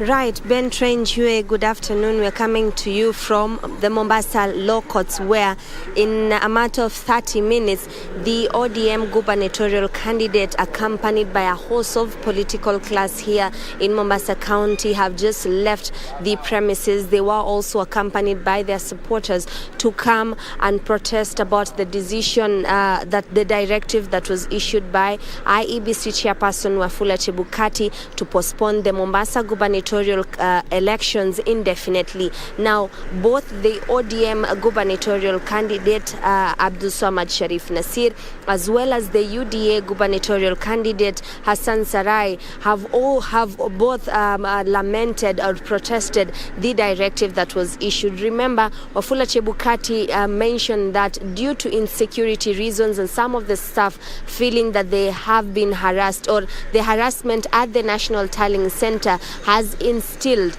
fear among some of the IEBC staff. So the commission took it into their perspective to have some of these elections that had been slated for the 23rd of August to be postponed indefinitely. Now, this move has not been welcomed here by most residents, as well as the candidates that are eyeing some of those seats.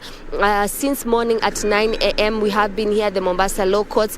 Protests marred this place, and most of them, they were lamenting on the issue that there are no grounds that the IEBC chairperson has laid down that can warrant the postponement of this election. So what happened was the ODM gubernatorial candidate walked inside the court and accompanied by his lawyers to file a petition so that they can block the move by Chebukati. And of course, we were here to witness that. They walked in and they filed. Of course, the registry received their petition. So right about now, they are waiting further direction on how the court is going to treat their petition. Whether they will certify it as a matter of urgency, we are yet to know, and how the court, of course, will proceed on that matter. We are keeping a close eye to see how that matter will be treated. But as of now, what we understand is the candidates of the gubernatorial race, led by the UDA Hassan Omar and Abdul Samad Sharif Nasir,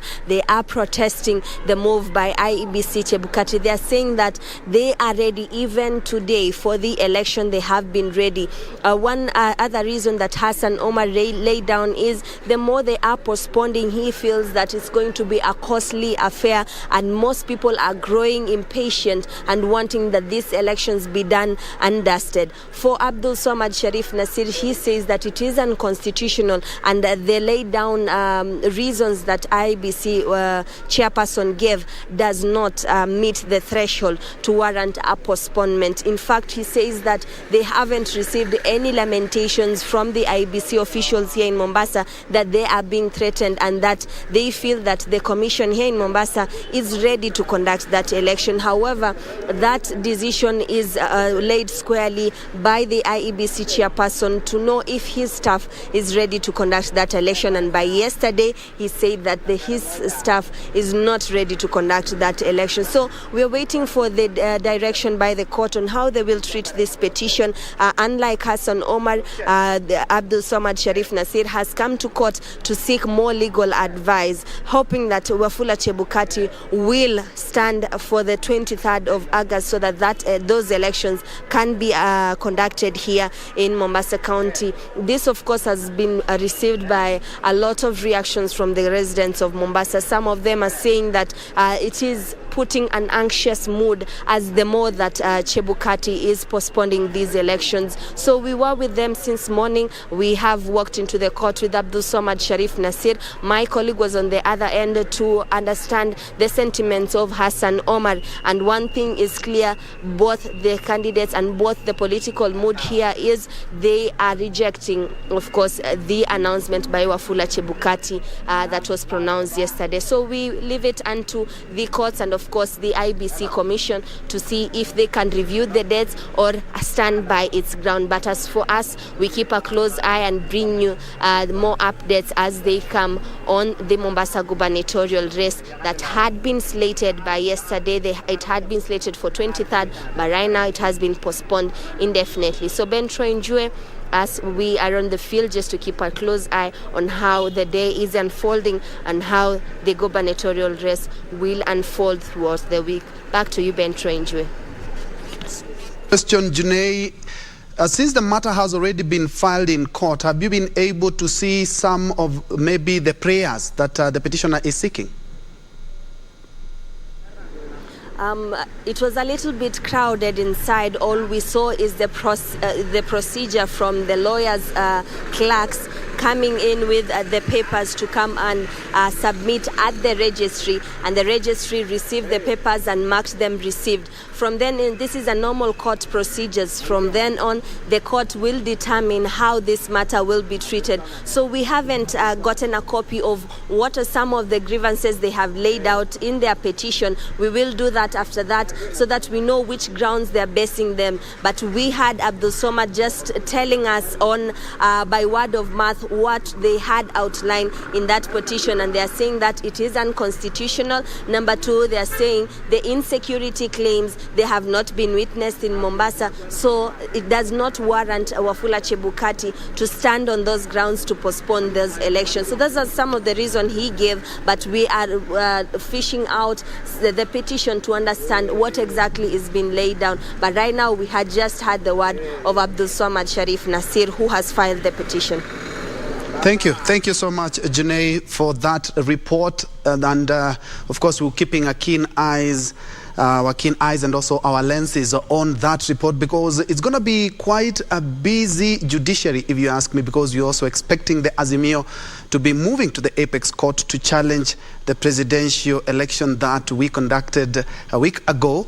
And judiciary says it is ready. And of course, there are other petitions to be filed by candidates who feel aggrieved. Thank you so much, Junei, for that report. And from Junei, we now cross over to Busia County, where a section of leaders from the county allied to Kenya Kwanza gubernatorial candidate Sakwa Bunyasi have vowed to file a petition challenging the victory of Orange Democratic Movement candidate Paul Otuoma. Otuoma, who contested the race in 2017 but lost to outgoing Governor Sospeter Ojamong, garnered 164,478 votes to emerge the winner, with the closest opponent, John Bunyasi of Amani National Congress, getting 92,144 votes.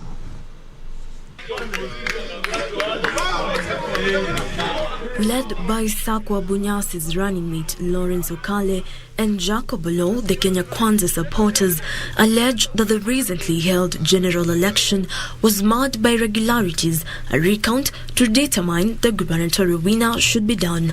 Wale ambao wote ambao wamekuwa wakisimama nasi ya kwamba tuendelee kuwa watulivu na tuendelee kuomba ili tupate haki. Tunaomba kwamba tuangalie hiyo zile kura mambo ya Busia County haikufanyika vizuri. Kama serikali muiangalie, muitafakari kabisa kwa sababu sisi tulitaka kuandamana lakini tuliheshimu sheria. Paul Otuoma was declared governor-elect last week after garnering 164,474 votes, while Bunyasi, who is the immediate former Nambale Member Parliament, 92,144 votes. At the same time, the leaders urged President-elect William Ruto to address challenges facing Kenyans and deliver on his promises to the region as well as the country. Ile tunamuomba sisi kama vijana ni kwamba vile alianza mambo ya bottom up.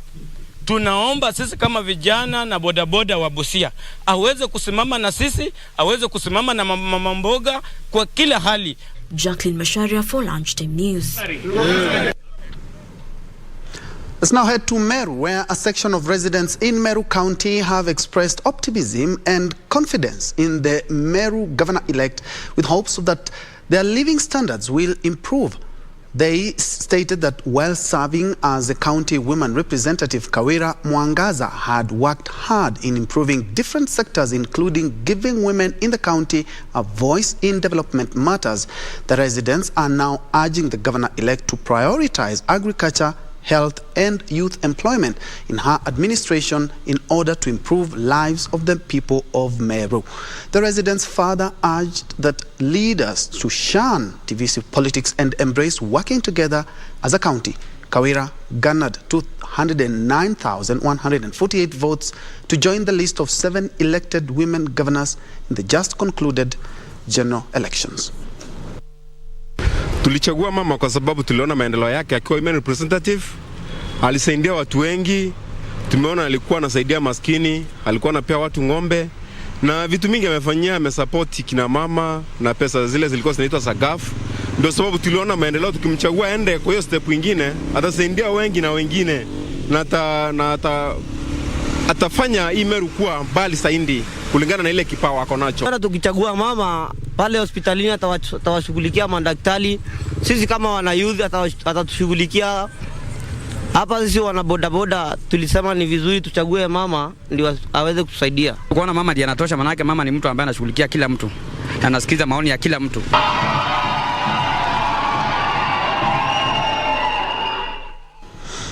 And away from politics, Education Cabinet Secretary Professor George Magoha has called on parents and teachers to guide grade 6 learners who are yet to join junior secondary on selection of preferred schools.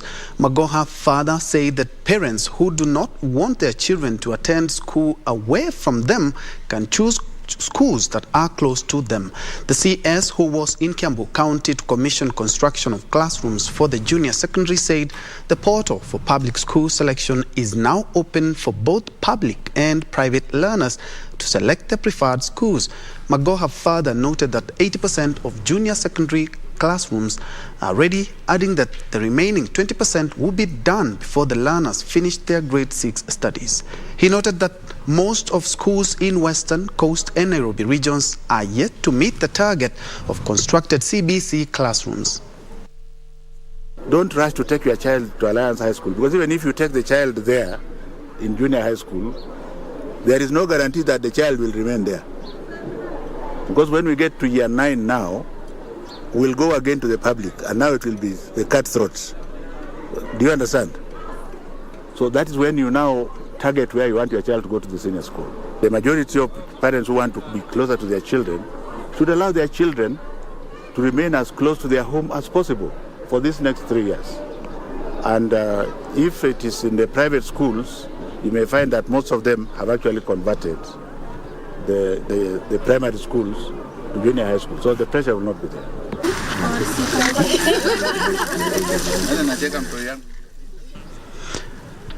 And now let me take you back to our earlier story where we had a mix-up of clips which we do humbly apologize for.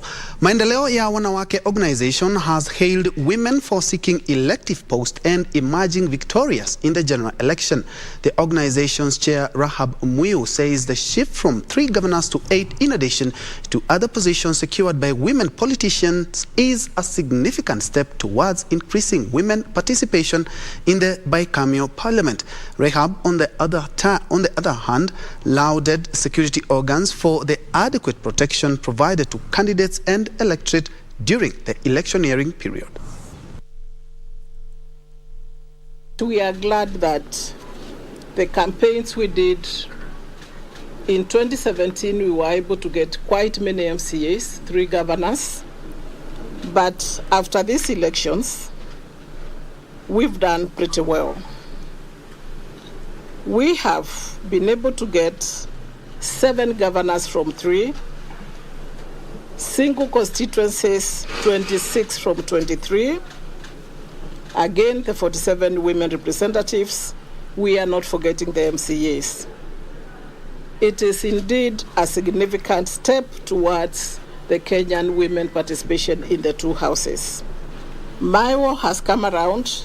During the 70 years, there are times we have to make bold decisions. And this particular time, we want to say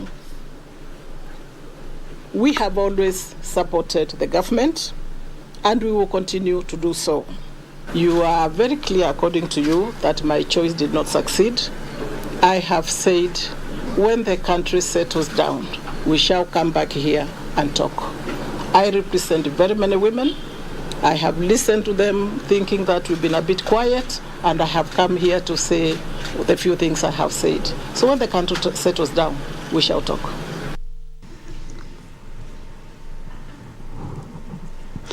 In other news, the Mandera County government-elect has donated 28 camels to residents of Mandera East to show gratitude for electing them in the recently held August 9 general election. The newly elected county government-elect is expected to take oath of office next week on Thursday.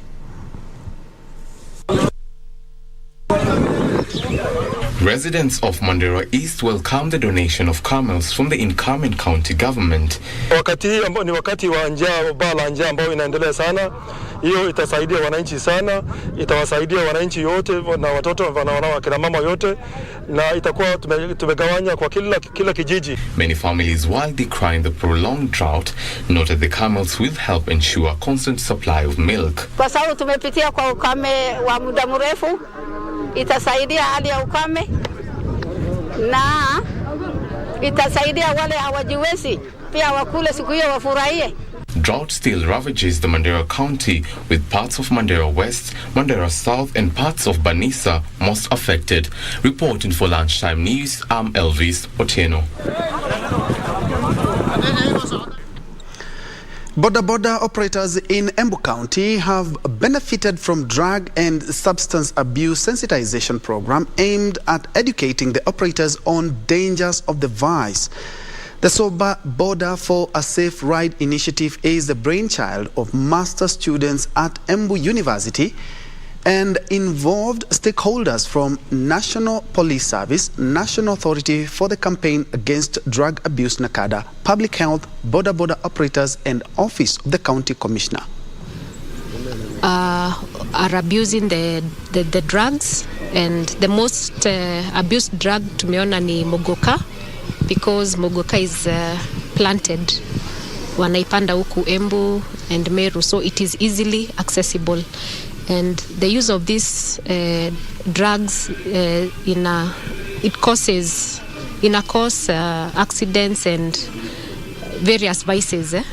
So we are trying to see how we can fight against the drug so that we have a better work in boda industry and sector. And ningeomba tu wenzangu ambao wanafanya hii kazi ya bodaboda, wakati tunafanya kazi tufanye kwa uangalifu na tufanye tukiwa somba. Utafiti uliofanywa mwaka wa 2017, Northeastern Province was leading in 12.5%. Coast was number 2 ikiwa na 10.1 na Eastern ambapo Embu iko Eastern ni 8.5. So the program is running for about 6 months because after kufanya the advocacy we need to do evaluation tuone kama inafanya kazi. Moving on, supporters of the winners in the just concluded general election in Isiolo County have been cautioned to be sensitive even as they celebrate. During a meeting to evaluate performance of the Joint Operations Command Center established to receive crucial information and coordinate response relating to safety and security during the electioneering period, various stakeholders argued that celebrations should be limited so that those who did not emerge victorious are not provoked unnecessarily, a situation that could spark conflict. Na amani na utulivu, isipokuwa mambo yalitokea hapa na pale, na kwa hivyo unaposherekea tafadhali iwe sherehe ya amani, isiwe sherehe ya kuudhi wengine, isiwe ni sherehe ya kusumbua wengine, isiwe sherehe ya kuleta kero kwa wengine. Hiyo itakuwa dhambi. Tufanye mambo kulingana na taratibu za sheria ambazo tumepewa. Tarajia ya kwamba ni kituo ambacho kuendelea mbele, kitaendelea kufanya kazi, manake tunataka kujenga ile utaratibu wa wananchi kuweza kutoa habari kwa maafisa wetu wa usalama. Tungetaka kuimarisha huo uhusiano. Tunatarajia kwamba kituo kitaweza kuendelea. Tunajua kwamba tunakuwa na mizozo ya hapa na pale, na kwa sababu sasa hii namba yetu ya toll free imeweza imeweza kujulikana katika pembe zote za Isiolo, itatusaidia sana ili kuhakikisha ya kwamba mizozo ya aina nyingine pia ikiweza kutokea itaweza kushughulikiwa. Very well, it's time for me and my sign language interpreter Anwangeshi to take a quick commercial break. But before we do that, allow me to appreciate Benedict Bazu, also Emily Chebet following from Kangemi, Jackson Mureidi loud and clear from Garissa Madogo Massive. Aidan James, you say you're watching. Ryan Kitui, you say you're locked. Peter Ngeno from Nakuru. I can see Reds 45 from Migori. Robi Nyamu, you say Kisi tuko ndani.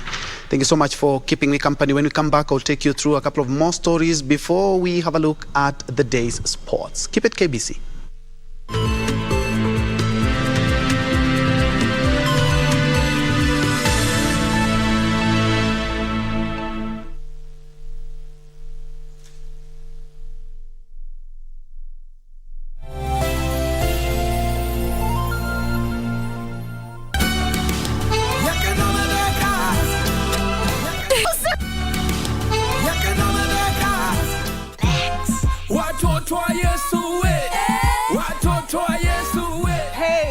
What's up, people? My name is DJ Tabs, the head girl, your #1 female gospel DJ. You can catch me every Saturday from 11:30 a.m. to 1 p.m. as I bring you the best of the best in gospel music. The show is The Backyard Live.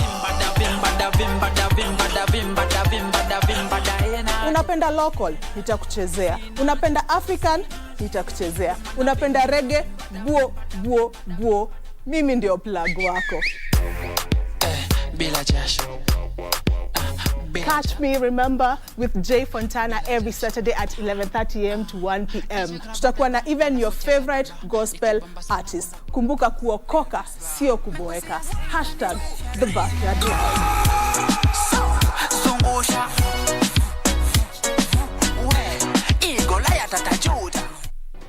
Do you have a news story to share with KBC? Get in touch swiftly on email news@kbc.co.ke or call 0723-892-654 or 0734-780-124.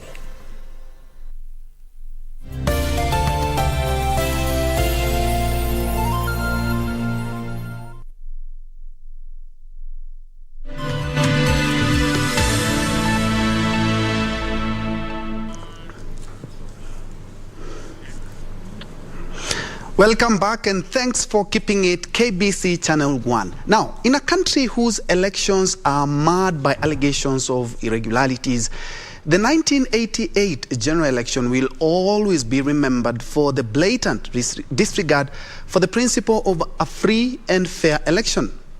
On History in Perspective, we take a look at the incident that is most credited with impacting Kenya's push for return of multipartyism 6 years after Kenya formally became a one-party state, the Mlolongo voting system of 1988. Take a look.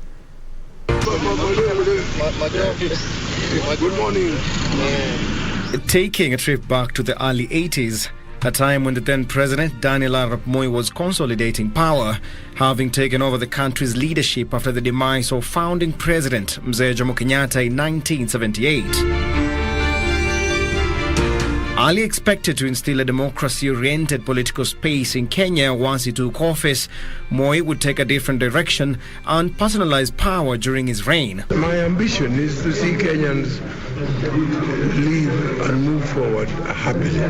More so, the ruling party KANU arguably considered itself superior to parliament, using its disciplinary powers to bar its critics from participating in elective politics. The elections that we witnessed when Kenya attained independence in 1963, they're all very well carried out democratically, and they came up with the popular winners that particular time.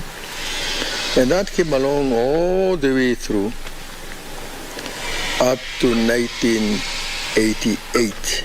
Based on this premise, coupled with a number of significant factors during the 1980s, President Moi, through Parliament, would in the 1988 general election introduce the Mlolongo voting system, where voters literally lined up behind photographs of their preferred candidates. Earlier on, I think Moi was terribly disappointed with the 1982 attempted military coup. He thought there are some people who he really trusted, and they had let him down by being involved in the attempted military coup. That was 1982. But the next election of 1983 went on very, very, very well. There were no problems whatsoever. But come 1988, there came up the famous, infamous Mlolongo system. Why it was decided it was going to be carried by a queuing system. He's a Democrat, and so he wants people to be thrown out democratically, which he would have organized. So he had organized that. These people, some people will go. And people like Robia were complaining, asking Josephat Karanja, who made you the prefect of Nairobi? That sort of thing. So the image thing, when you are supreme and you want to do things or get things done your way, you come up with a device. So the people who came up with the Mlolongo device thought they were doing something very good and very intelligent. Had they asked, they would have been told you are messing up because it will boomerang on you. And it boomeranged very badly. During the primaries ahead of the 88 elections, candidates who obtained at least 30% of the total number of votes recorded in each constituency won the ticket to vie on a KANU ticket. Furthermore, candidates who got more than 70% of the votes during the nominations were automatically declared the sole candidate, loosely translating to the said candidate winning the general election. What you have is Moi consolidating his base by eliminating anyone who may have had problems not thinking. Because you see, people told to stop thinking the presidential prerogative. The vice president. Yeah, in Odaya. He was supposed to lose in Odaya. And so when you saw the returning officer, who used to be the DC, that he was going to announce, he grabbed the microphone and said, rigging requires what? Intelligence. Yes, that's how it came up. He just grabbed. Otherwise, had it been announced that he had lost, that would have been, whatever it was. So he was quick enough to grab the microphone and just make a law. So of course they had to cool down. The outcome, as expected, would see KANU win all 188 seats in parliament, with Moi being the sole candidate in the presidential election, winning a second term in power. I remember my late friend Honorable Jenga Karume a man I highly respect, a man I carry with a lot of dignity because he was a great man. It was said and declared that his own farmhand in a coffee estate he owned had defeated him in the Morongo system. Jaga Karume was defeated by his own farmhand in his coffee estate. When the man was found, he said, no. I never participated in the elections. In any case, Mheshimiwa Jaga Karume is my boss, is my employer. How can I even be bold enough to oppose him? However, with massive irregularities being witnessed, critics in form of dissenting voices in the political arena, as well as the clergy and the citizenry alike, would condemn the election as a sham, triggering the clamour for the return of multi-party politics, spearheaded by, among others, Jaramogi Oginga Odinga and Kenneth Matiba. In 1990, the late Matiba and Charles Rubia said, enough is enough. We must have a multi-party system. And then they called for a meeting at the Kamukoji 7, called it Sabasaba. My God. People became wired with that meeting. And then the rest is history. Matiba was detained. Rubia was detained. But then the whole country now would have done anything to ensure that there was a multipartyism. Whether it is death or whatever, they were ready. Kibaki would later resign from the government in 1991 to join the opposition. And although some people might have been convinced or persuaded that it probably is a good idea, because you can see, when it was implemented, the opposite happened. That in itself broke Moi's rule.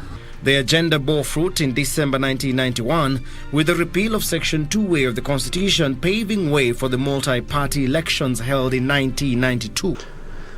We have definitely come a long way, and we should cherish our democracy and jealously guard our Constitution. In other news, the National Council of Non-Governmental Organizations has lauded Kenyans for maintaining peace during the elections. The council's chair, Steve Cheboy, said as a council, they did their part in peace campaigns before the August 9 polls and will continue engaging political leaders to continue preaching peace as the country moves forward.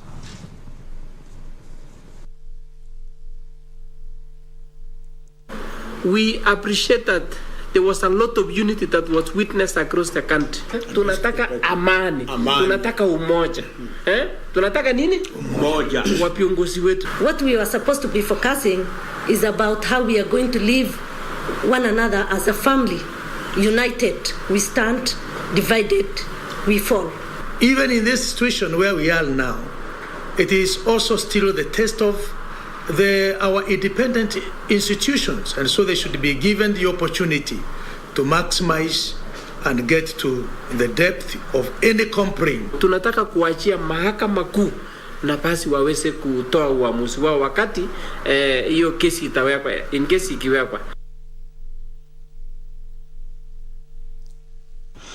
Across borders, at least 26 people have been killed and dozens more injured in forest fires that have devastated northern Algeria. Elsewhere, Mali says France has violated its airspace and delivered arms to Islamist militants in an attempt to destabilize the West African country. Details in our international news roundup. Algeria's Interior Minister Kamel Beljoud said 24 people died in El Taf near the border with Tunisia and 2 others in Sétif.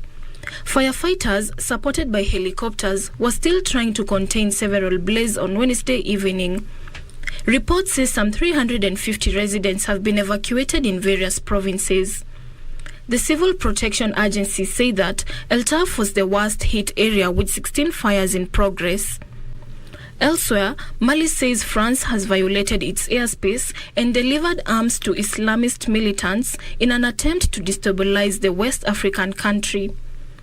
the latest in a barrage of accusations between the two countries, have marked what could be perceived as the end to their once close relations. Mali's Foreign Affairs Minister, Abdoulaye Diop, has accused the French military command of breaching Malian airspace to collect information and drop arms and ammunition to Islamist militants in a letter to the United Nations. Elsewhere, 21 people have been killed and 33 others injured in a huge explosion that ripped through a crowded mosque in the Afghan capital Kabul. Authorities say the blast occurred during the evening prayers. The mosque's imam is reported to be among the dead. It is unclear who was behind the attack a week after a prominent so-called Islamic State, IS, militants killed a pro-Taliban cleric in a suicide bomb blast also in Kabul. IS has emerged as the most potent enemy of the Taliban, who seized control over Afghanistan last year. And 4 people have died and 20 were wounded in a pre-dawn shelling of a residential area in the eastern Ukrainian city of Kharkiv, the regional governor said. In the southern Slobodisky district, one of the missiles hit a 4-story dormitory. The building is partially destroyed. Separately, Russian missile attacks on the town of Krasnograd, around 100 kilometers southwest of Kharkiv, destroyed several residential buildings in strikes that left 2 civilians dead and 2 others injured, including a 12-year-old.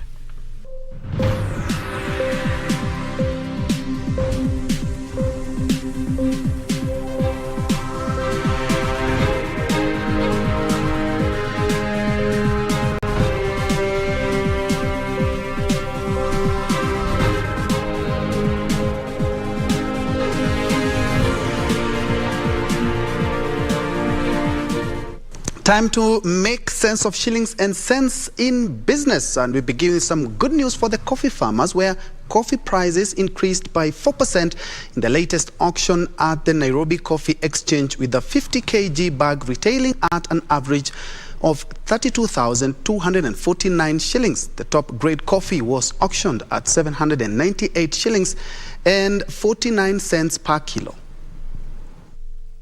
Coffee farmers will earn more from their produce according to the latest data from the Nairobi Coffee Exchange. On average, a 50 kilo bag of high quality AA fetched 40,103 shillings, with 1,401 bags offered at the auction, earning farmers 65 million shillings. Grade AB was the most traded, with 6,834 bags of coffee offered worth 294 million shillings. Grade C was the second most traded at the auction, with 5,850 kilo bags on offer, generating 191 million shillings at the auction. The ML grade was the least traded variety at the auction, with only 30 bags on sale, with the highest quality of the variety fetching 19,754 shillings, earning farmers 515,084 shillings. The Nairobi Coffee Exchange says the sustained high prices are due to high demand from processors who traded even during the election period. The Nairobi Coffee Exchange notes that the quality of coffee beans from the second harvest is also high and the good prices could be sustained. In total, the latest figures indicate that as at 16th of this month, a total of 15,823 bags were traded on the floor of the Nairobi Coffee Exchange, selling at an average of 32,350 shillings, earning farmers 630 million shillings. Early this month, coffee prices had reduced to 31 shillings and 59 shillings per 50 kg kilo bag, with 18,467 bags traded, generating 709 million shillings. Benson Druba reporting for Lunchtime News. Elsewhere, Stanbic Holdings made 4.8 billion shillings during the first 6 months of this year, representing a 37% year-on-year increase. The lender attributes the profit increase to its digital transformation strategy that saw 90% of new accounts being opened digitally. Stanbic Holdings, that has operations in Kenya and South Sudan, has attributed the increase in profit partnership agreements and stakeholder engagement. Stanbic Holdings says their focus on socio-economic development helped boost interactions with micro and small enterprises across the country, aiding such businesses acquire financial inclusion through training programs. The lender lauds the performance, noting that the business environment was harsh due to the local political strain and international risks posed by the Russia-Ukraine war, rising inflation, currency pressures, and global resurgence of the COVID-19 variants. Despite this, the number of active customers increased 39% during the first 6 months of this year.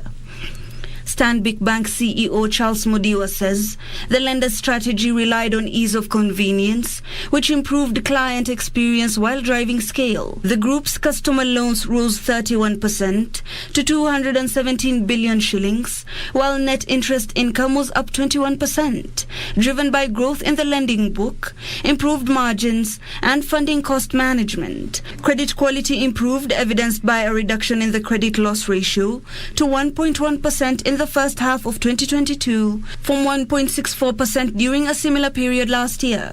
Going forward, Stanbic Bank plans to focus on deepening client relations and improving operational efficiency. Hibak Saeed for Lunchtime News. Further afield, the U.S. has announced that they will begin formal trade negotiations with Taiwan weeks after a controversial visit by U.S. House Speaker Nancy Pelosi. Their discussion will include talks on trade facilitation, digital trade, and anti-corruption standards. The first round of talks are expected to begin in the fourth quarter of this year. Here are the details of this and others from across the world. The US-Taiwan Initiative on 21st Century Trade was first unveiled in June, with both sides now saying they had reached consensus on the negotiating mandates. Trade between the US and Taiwan was worth nearly $106 billion in 2020. The announcement comes as China launched its largest ever military exercises around Taiwan after Pelosi's visit earlier in August. Under the One China policy, the U.S. recognizes and has formal ties with China rather than the island of Taiwan, but maintains a robust and official relationship with Taiwan, including continued arms sales to the island so that it can defend itself. China sees the self-governing island as its own renegade territory that must be united with the mainland. However, Taiwan is a self-ruled island that sees itself as distinct from the mainland. Meanwhile, the World Food Programme's top official in Afghanistan said that 18.9 million people, or nearly half the population, are facing food scarcity, and 6 million are just one step away from famine, making the war-torn country the world's new hunger hotspot after a year of Taliban control. The WFP representative and country director in Afghanistan said that many households have exhausted their mechanisms to feed themselves. Afghanistan's humanitarian crisis is being compounded by restrictions imposed by the Taliban on activities allowed to women and girls in the country. Finally, Australia's jobless rate dropped to a fresh 48-year low in July, even as employment broke a super strong run with the first fall this year, a mixed report that might hint at some cooling in the red-hot labour market. Figures from the Australian Bureau of Statistics showed the jobless rate dipped to 3.4% when analysts had looked for it to hold at 3.5%. That was the lowest rate since August 1974 and only added to evidence the labour market was drum tight. For Lunchtime News, I'm Serena Dekeremo.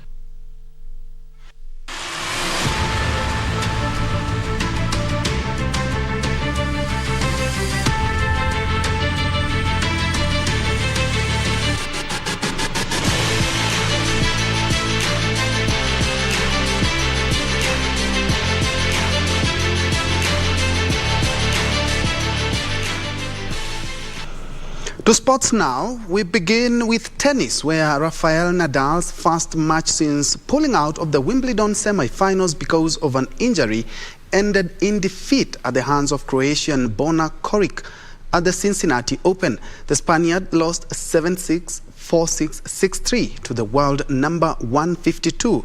Nadal has spent 6 weeks recovering from an abdominal muscle injury, and the defeat in the round of 32 match is a blow to his US Open preparations. This year's final Grand Slam event gets underway on 29th of August. Meanwhile, British number 1 Emma Raducanu produced another eye-catching display as she thrashed former world number 1 Victoria Azarenka less than 24 hours after beating Serena Williams. Raducanu continued her preparations for the forthcoming defense of her US Open title with a 6-0, 6-2 win in Cincinnati. Grand Slam winner last night knocks off a two-time Grand.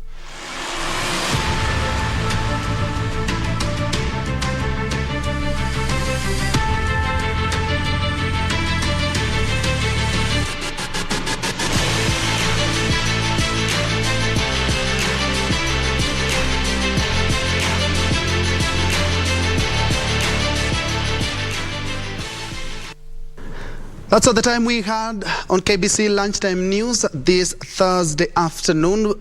But before I go, allow me to appreciate Jemutai Brenda.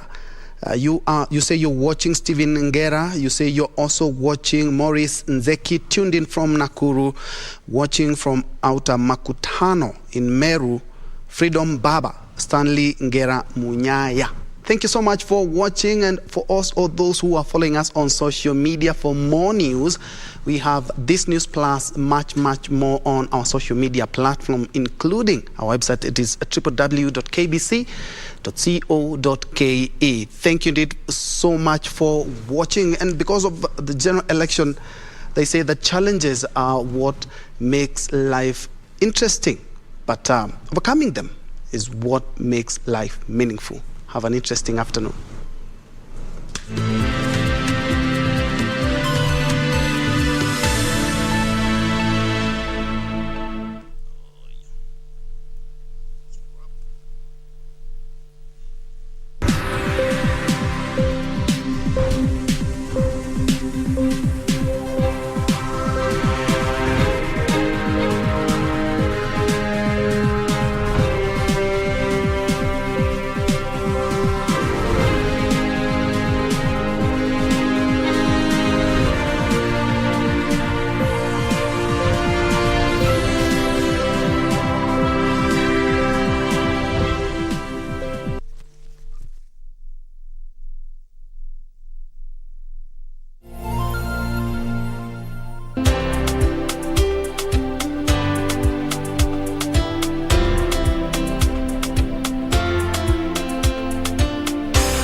Last warning, don't you ever call my brother a fake millionaire. Kayonga mutu saizi. Aliona mshika hivi.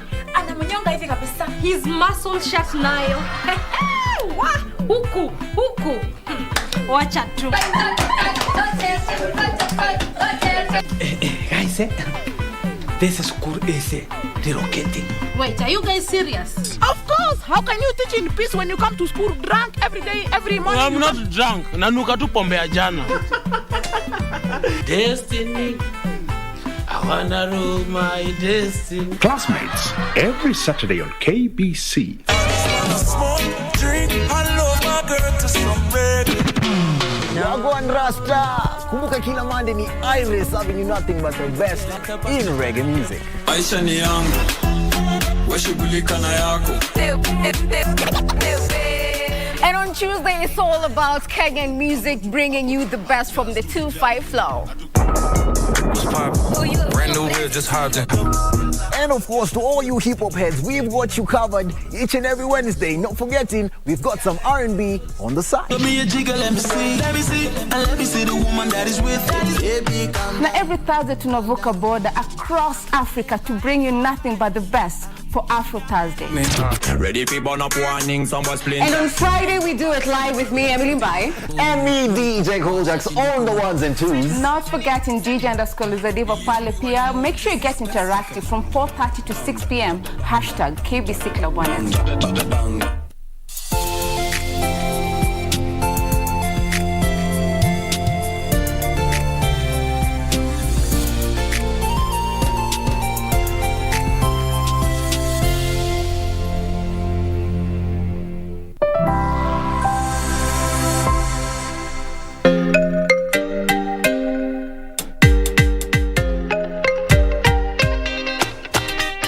Ahlan wa sahlan wa marhaban. Moja kwa moja kutoka mjini Casablanca, Morocco.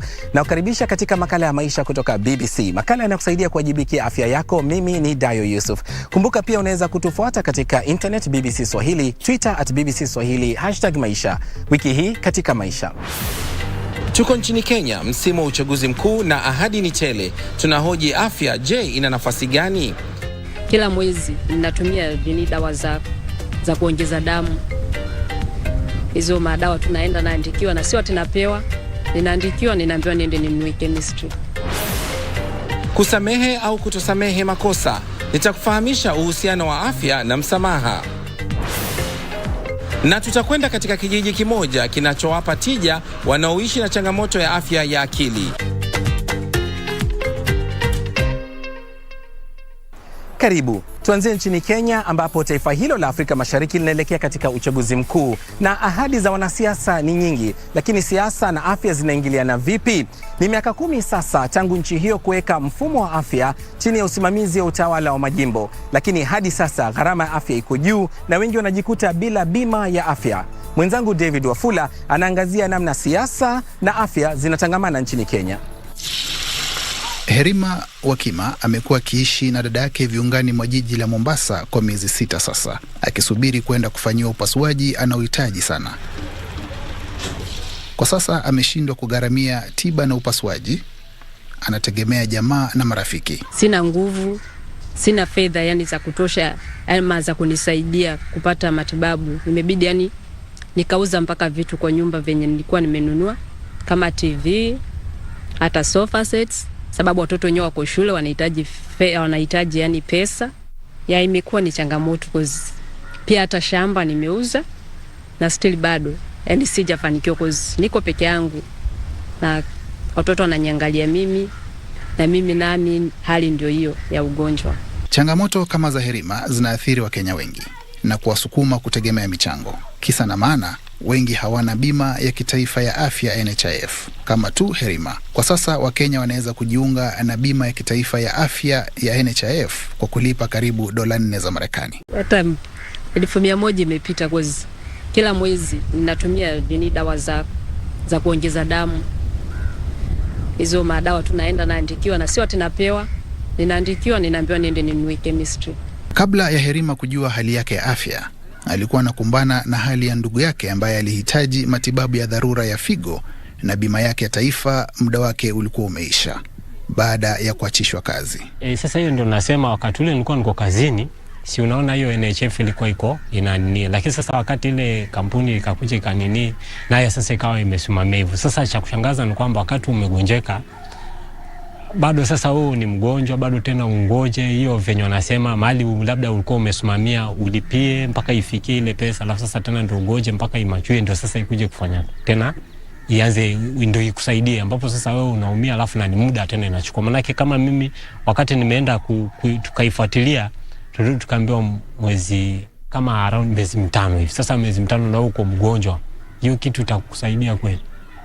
Naona sasa inabidi tena ungangane kutafuta pesa mahali pengine na hiyo imebakia tu hivyo. Hata hivyo, hivi karibuni serikali ya Kenya imepitisha sheria ya kufanya huduma ya kitaifa ya afya kwa wote. Malipo ya afya ya bima yanaongeza umaskini kwa familia ambazo hazijiwezi. Si rahisi hivyo, lakini sasa ni kitu ishakupata utafanya nini? Itabidi tu ukubaliane na ile hali vinyiko. Maana sasa mtoto hata kama hivi school ilibidi isimamie tu ikae hivyo, naenda tu kwa mwalimu, hata ninamtuma bibi yangu niko mgonjwa aende amweleze asimfukuze. Mpaka wakati nimetoka kule sasa ndio nifanye vibarua niendelee kulipa hiyo deni pole. Nyumba pia hivyo, mwenye nyumba tukamwelezea mtu nasikia vibaya. Manake sasa kukaa hiyo miezi yote nikiwa mgonjwa ilikuwa ni pengo kubwa sana tu kwangu. Kinachopata familia ya Herima ni hali ya mamilioni ya Wakenya ambao hawana uwezo wa kupata huduma bora ya afya. Kati ya Wakenya 5, 4 hawana bima ya afya na ni 20% tu ya Wakenya ambayo imejisajili na bima ya afya ya kitaifa NHIF. Hii inalazimisha Wakenya wengi kutegemea michango ya familia na marafiki kupata huduma bora.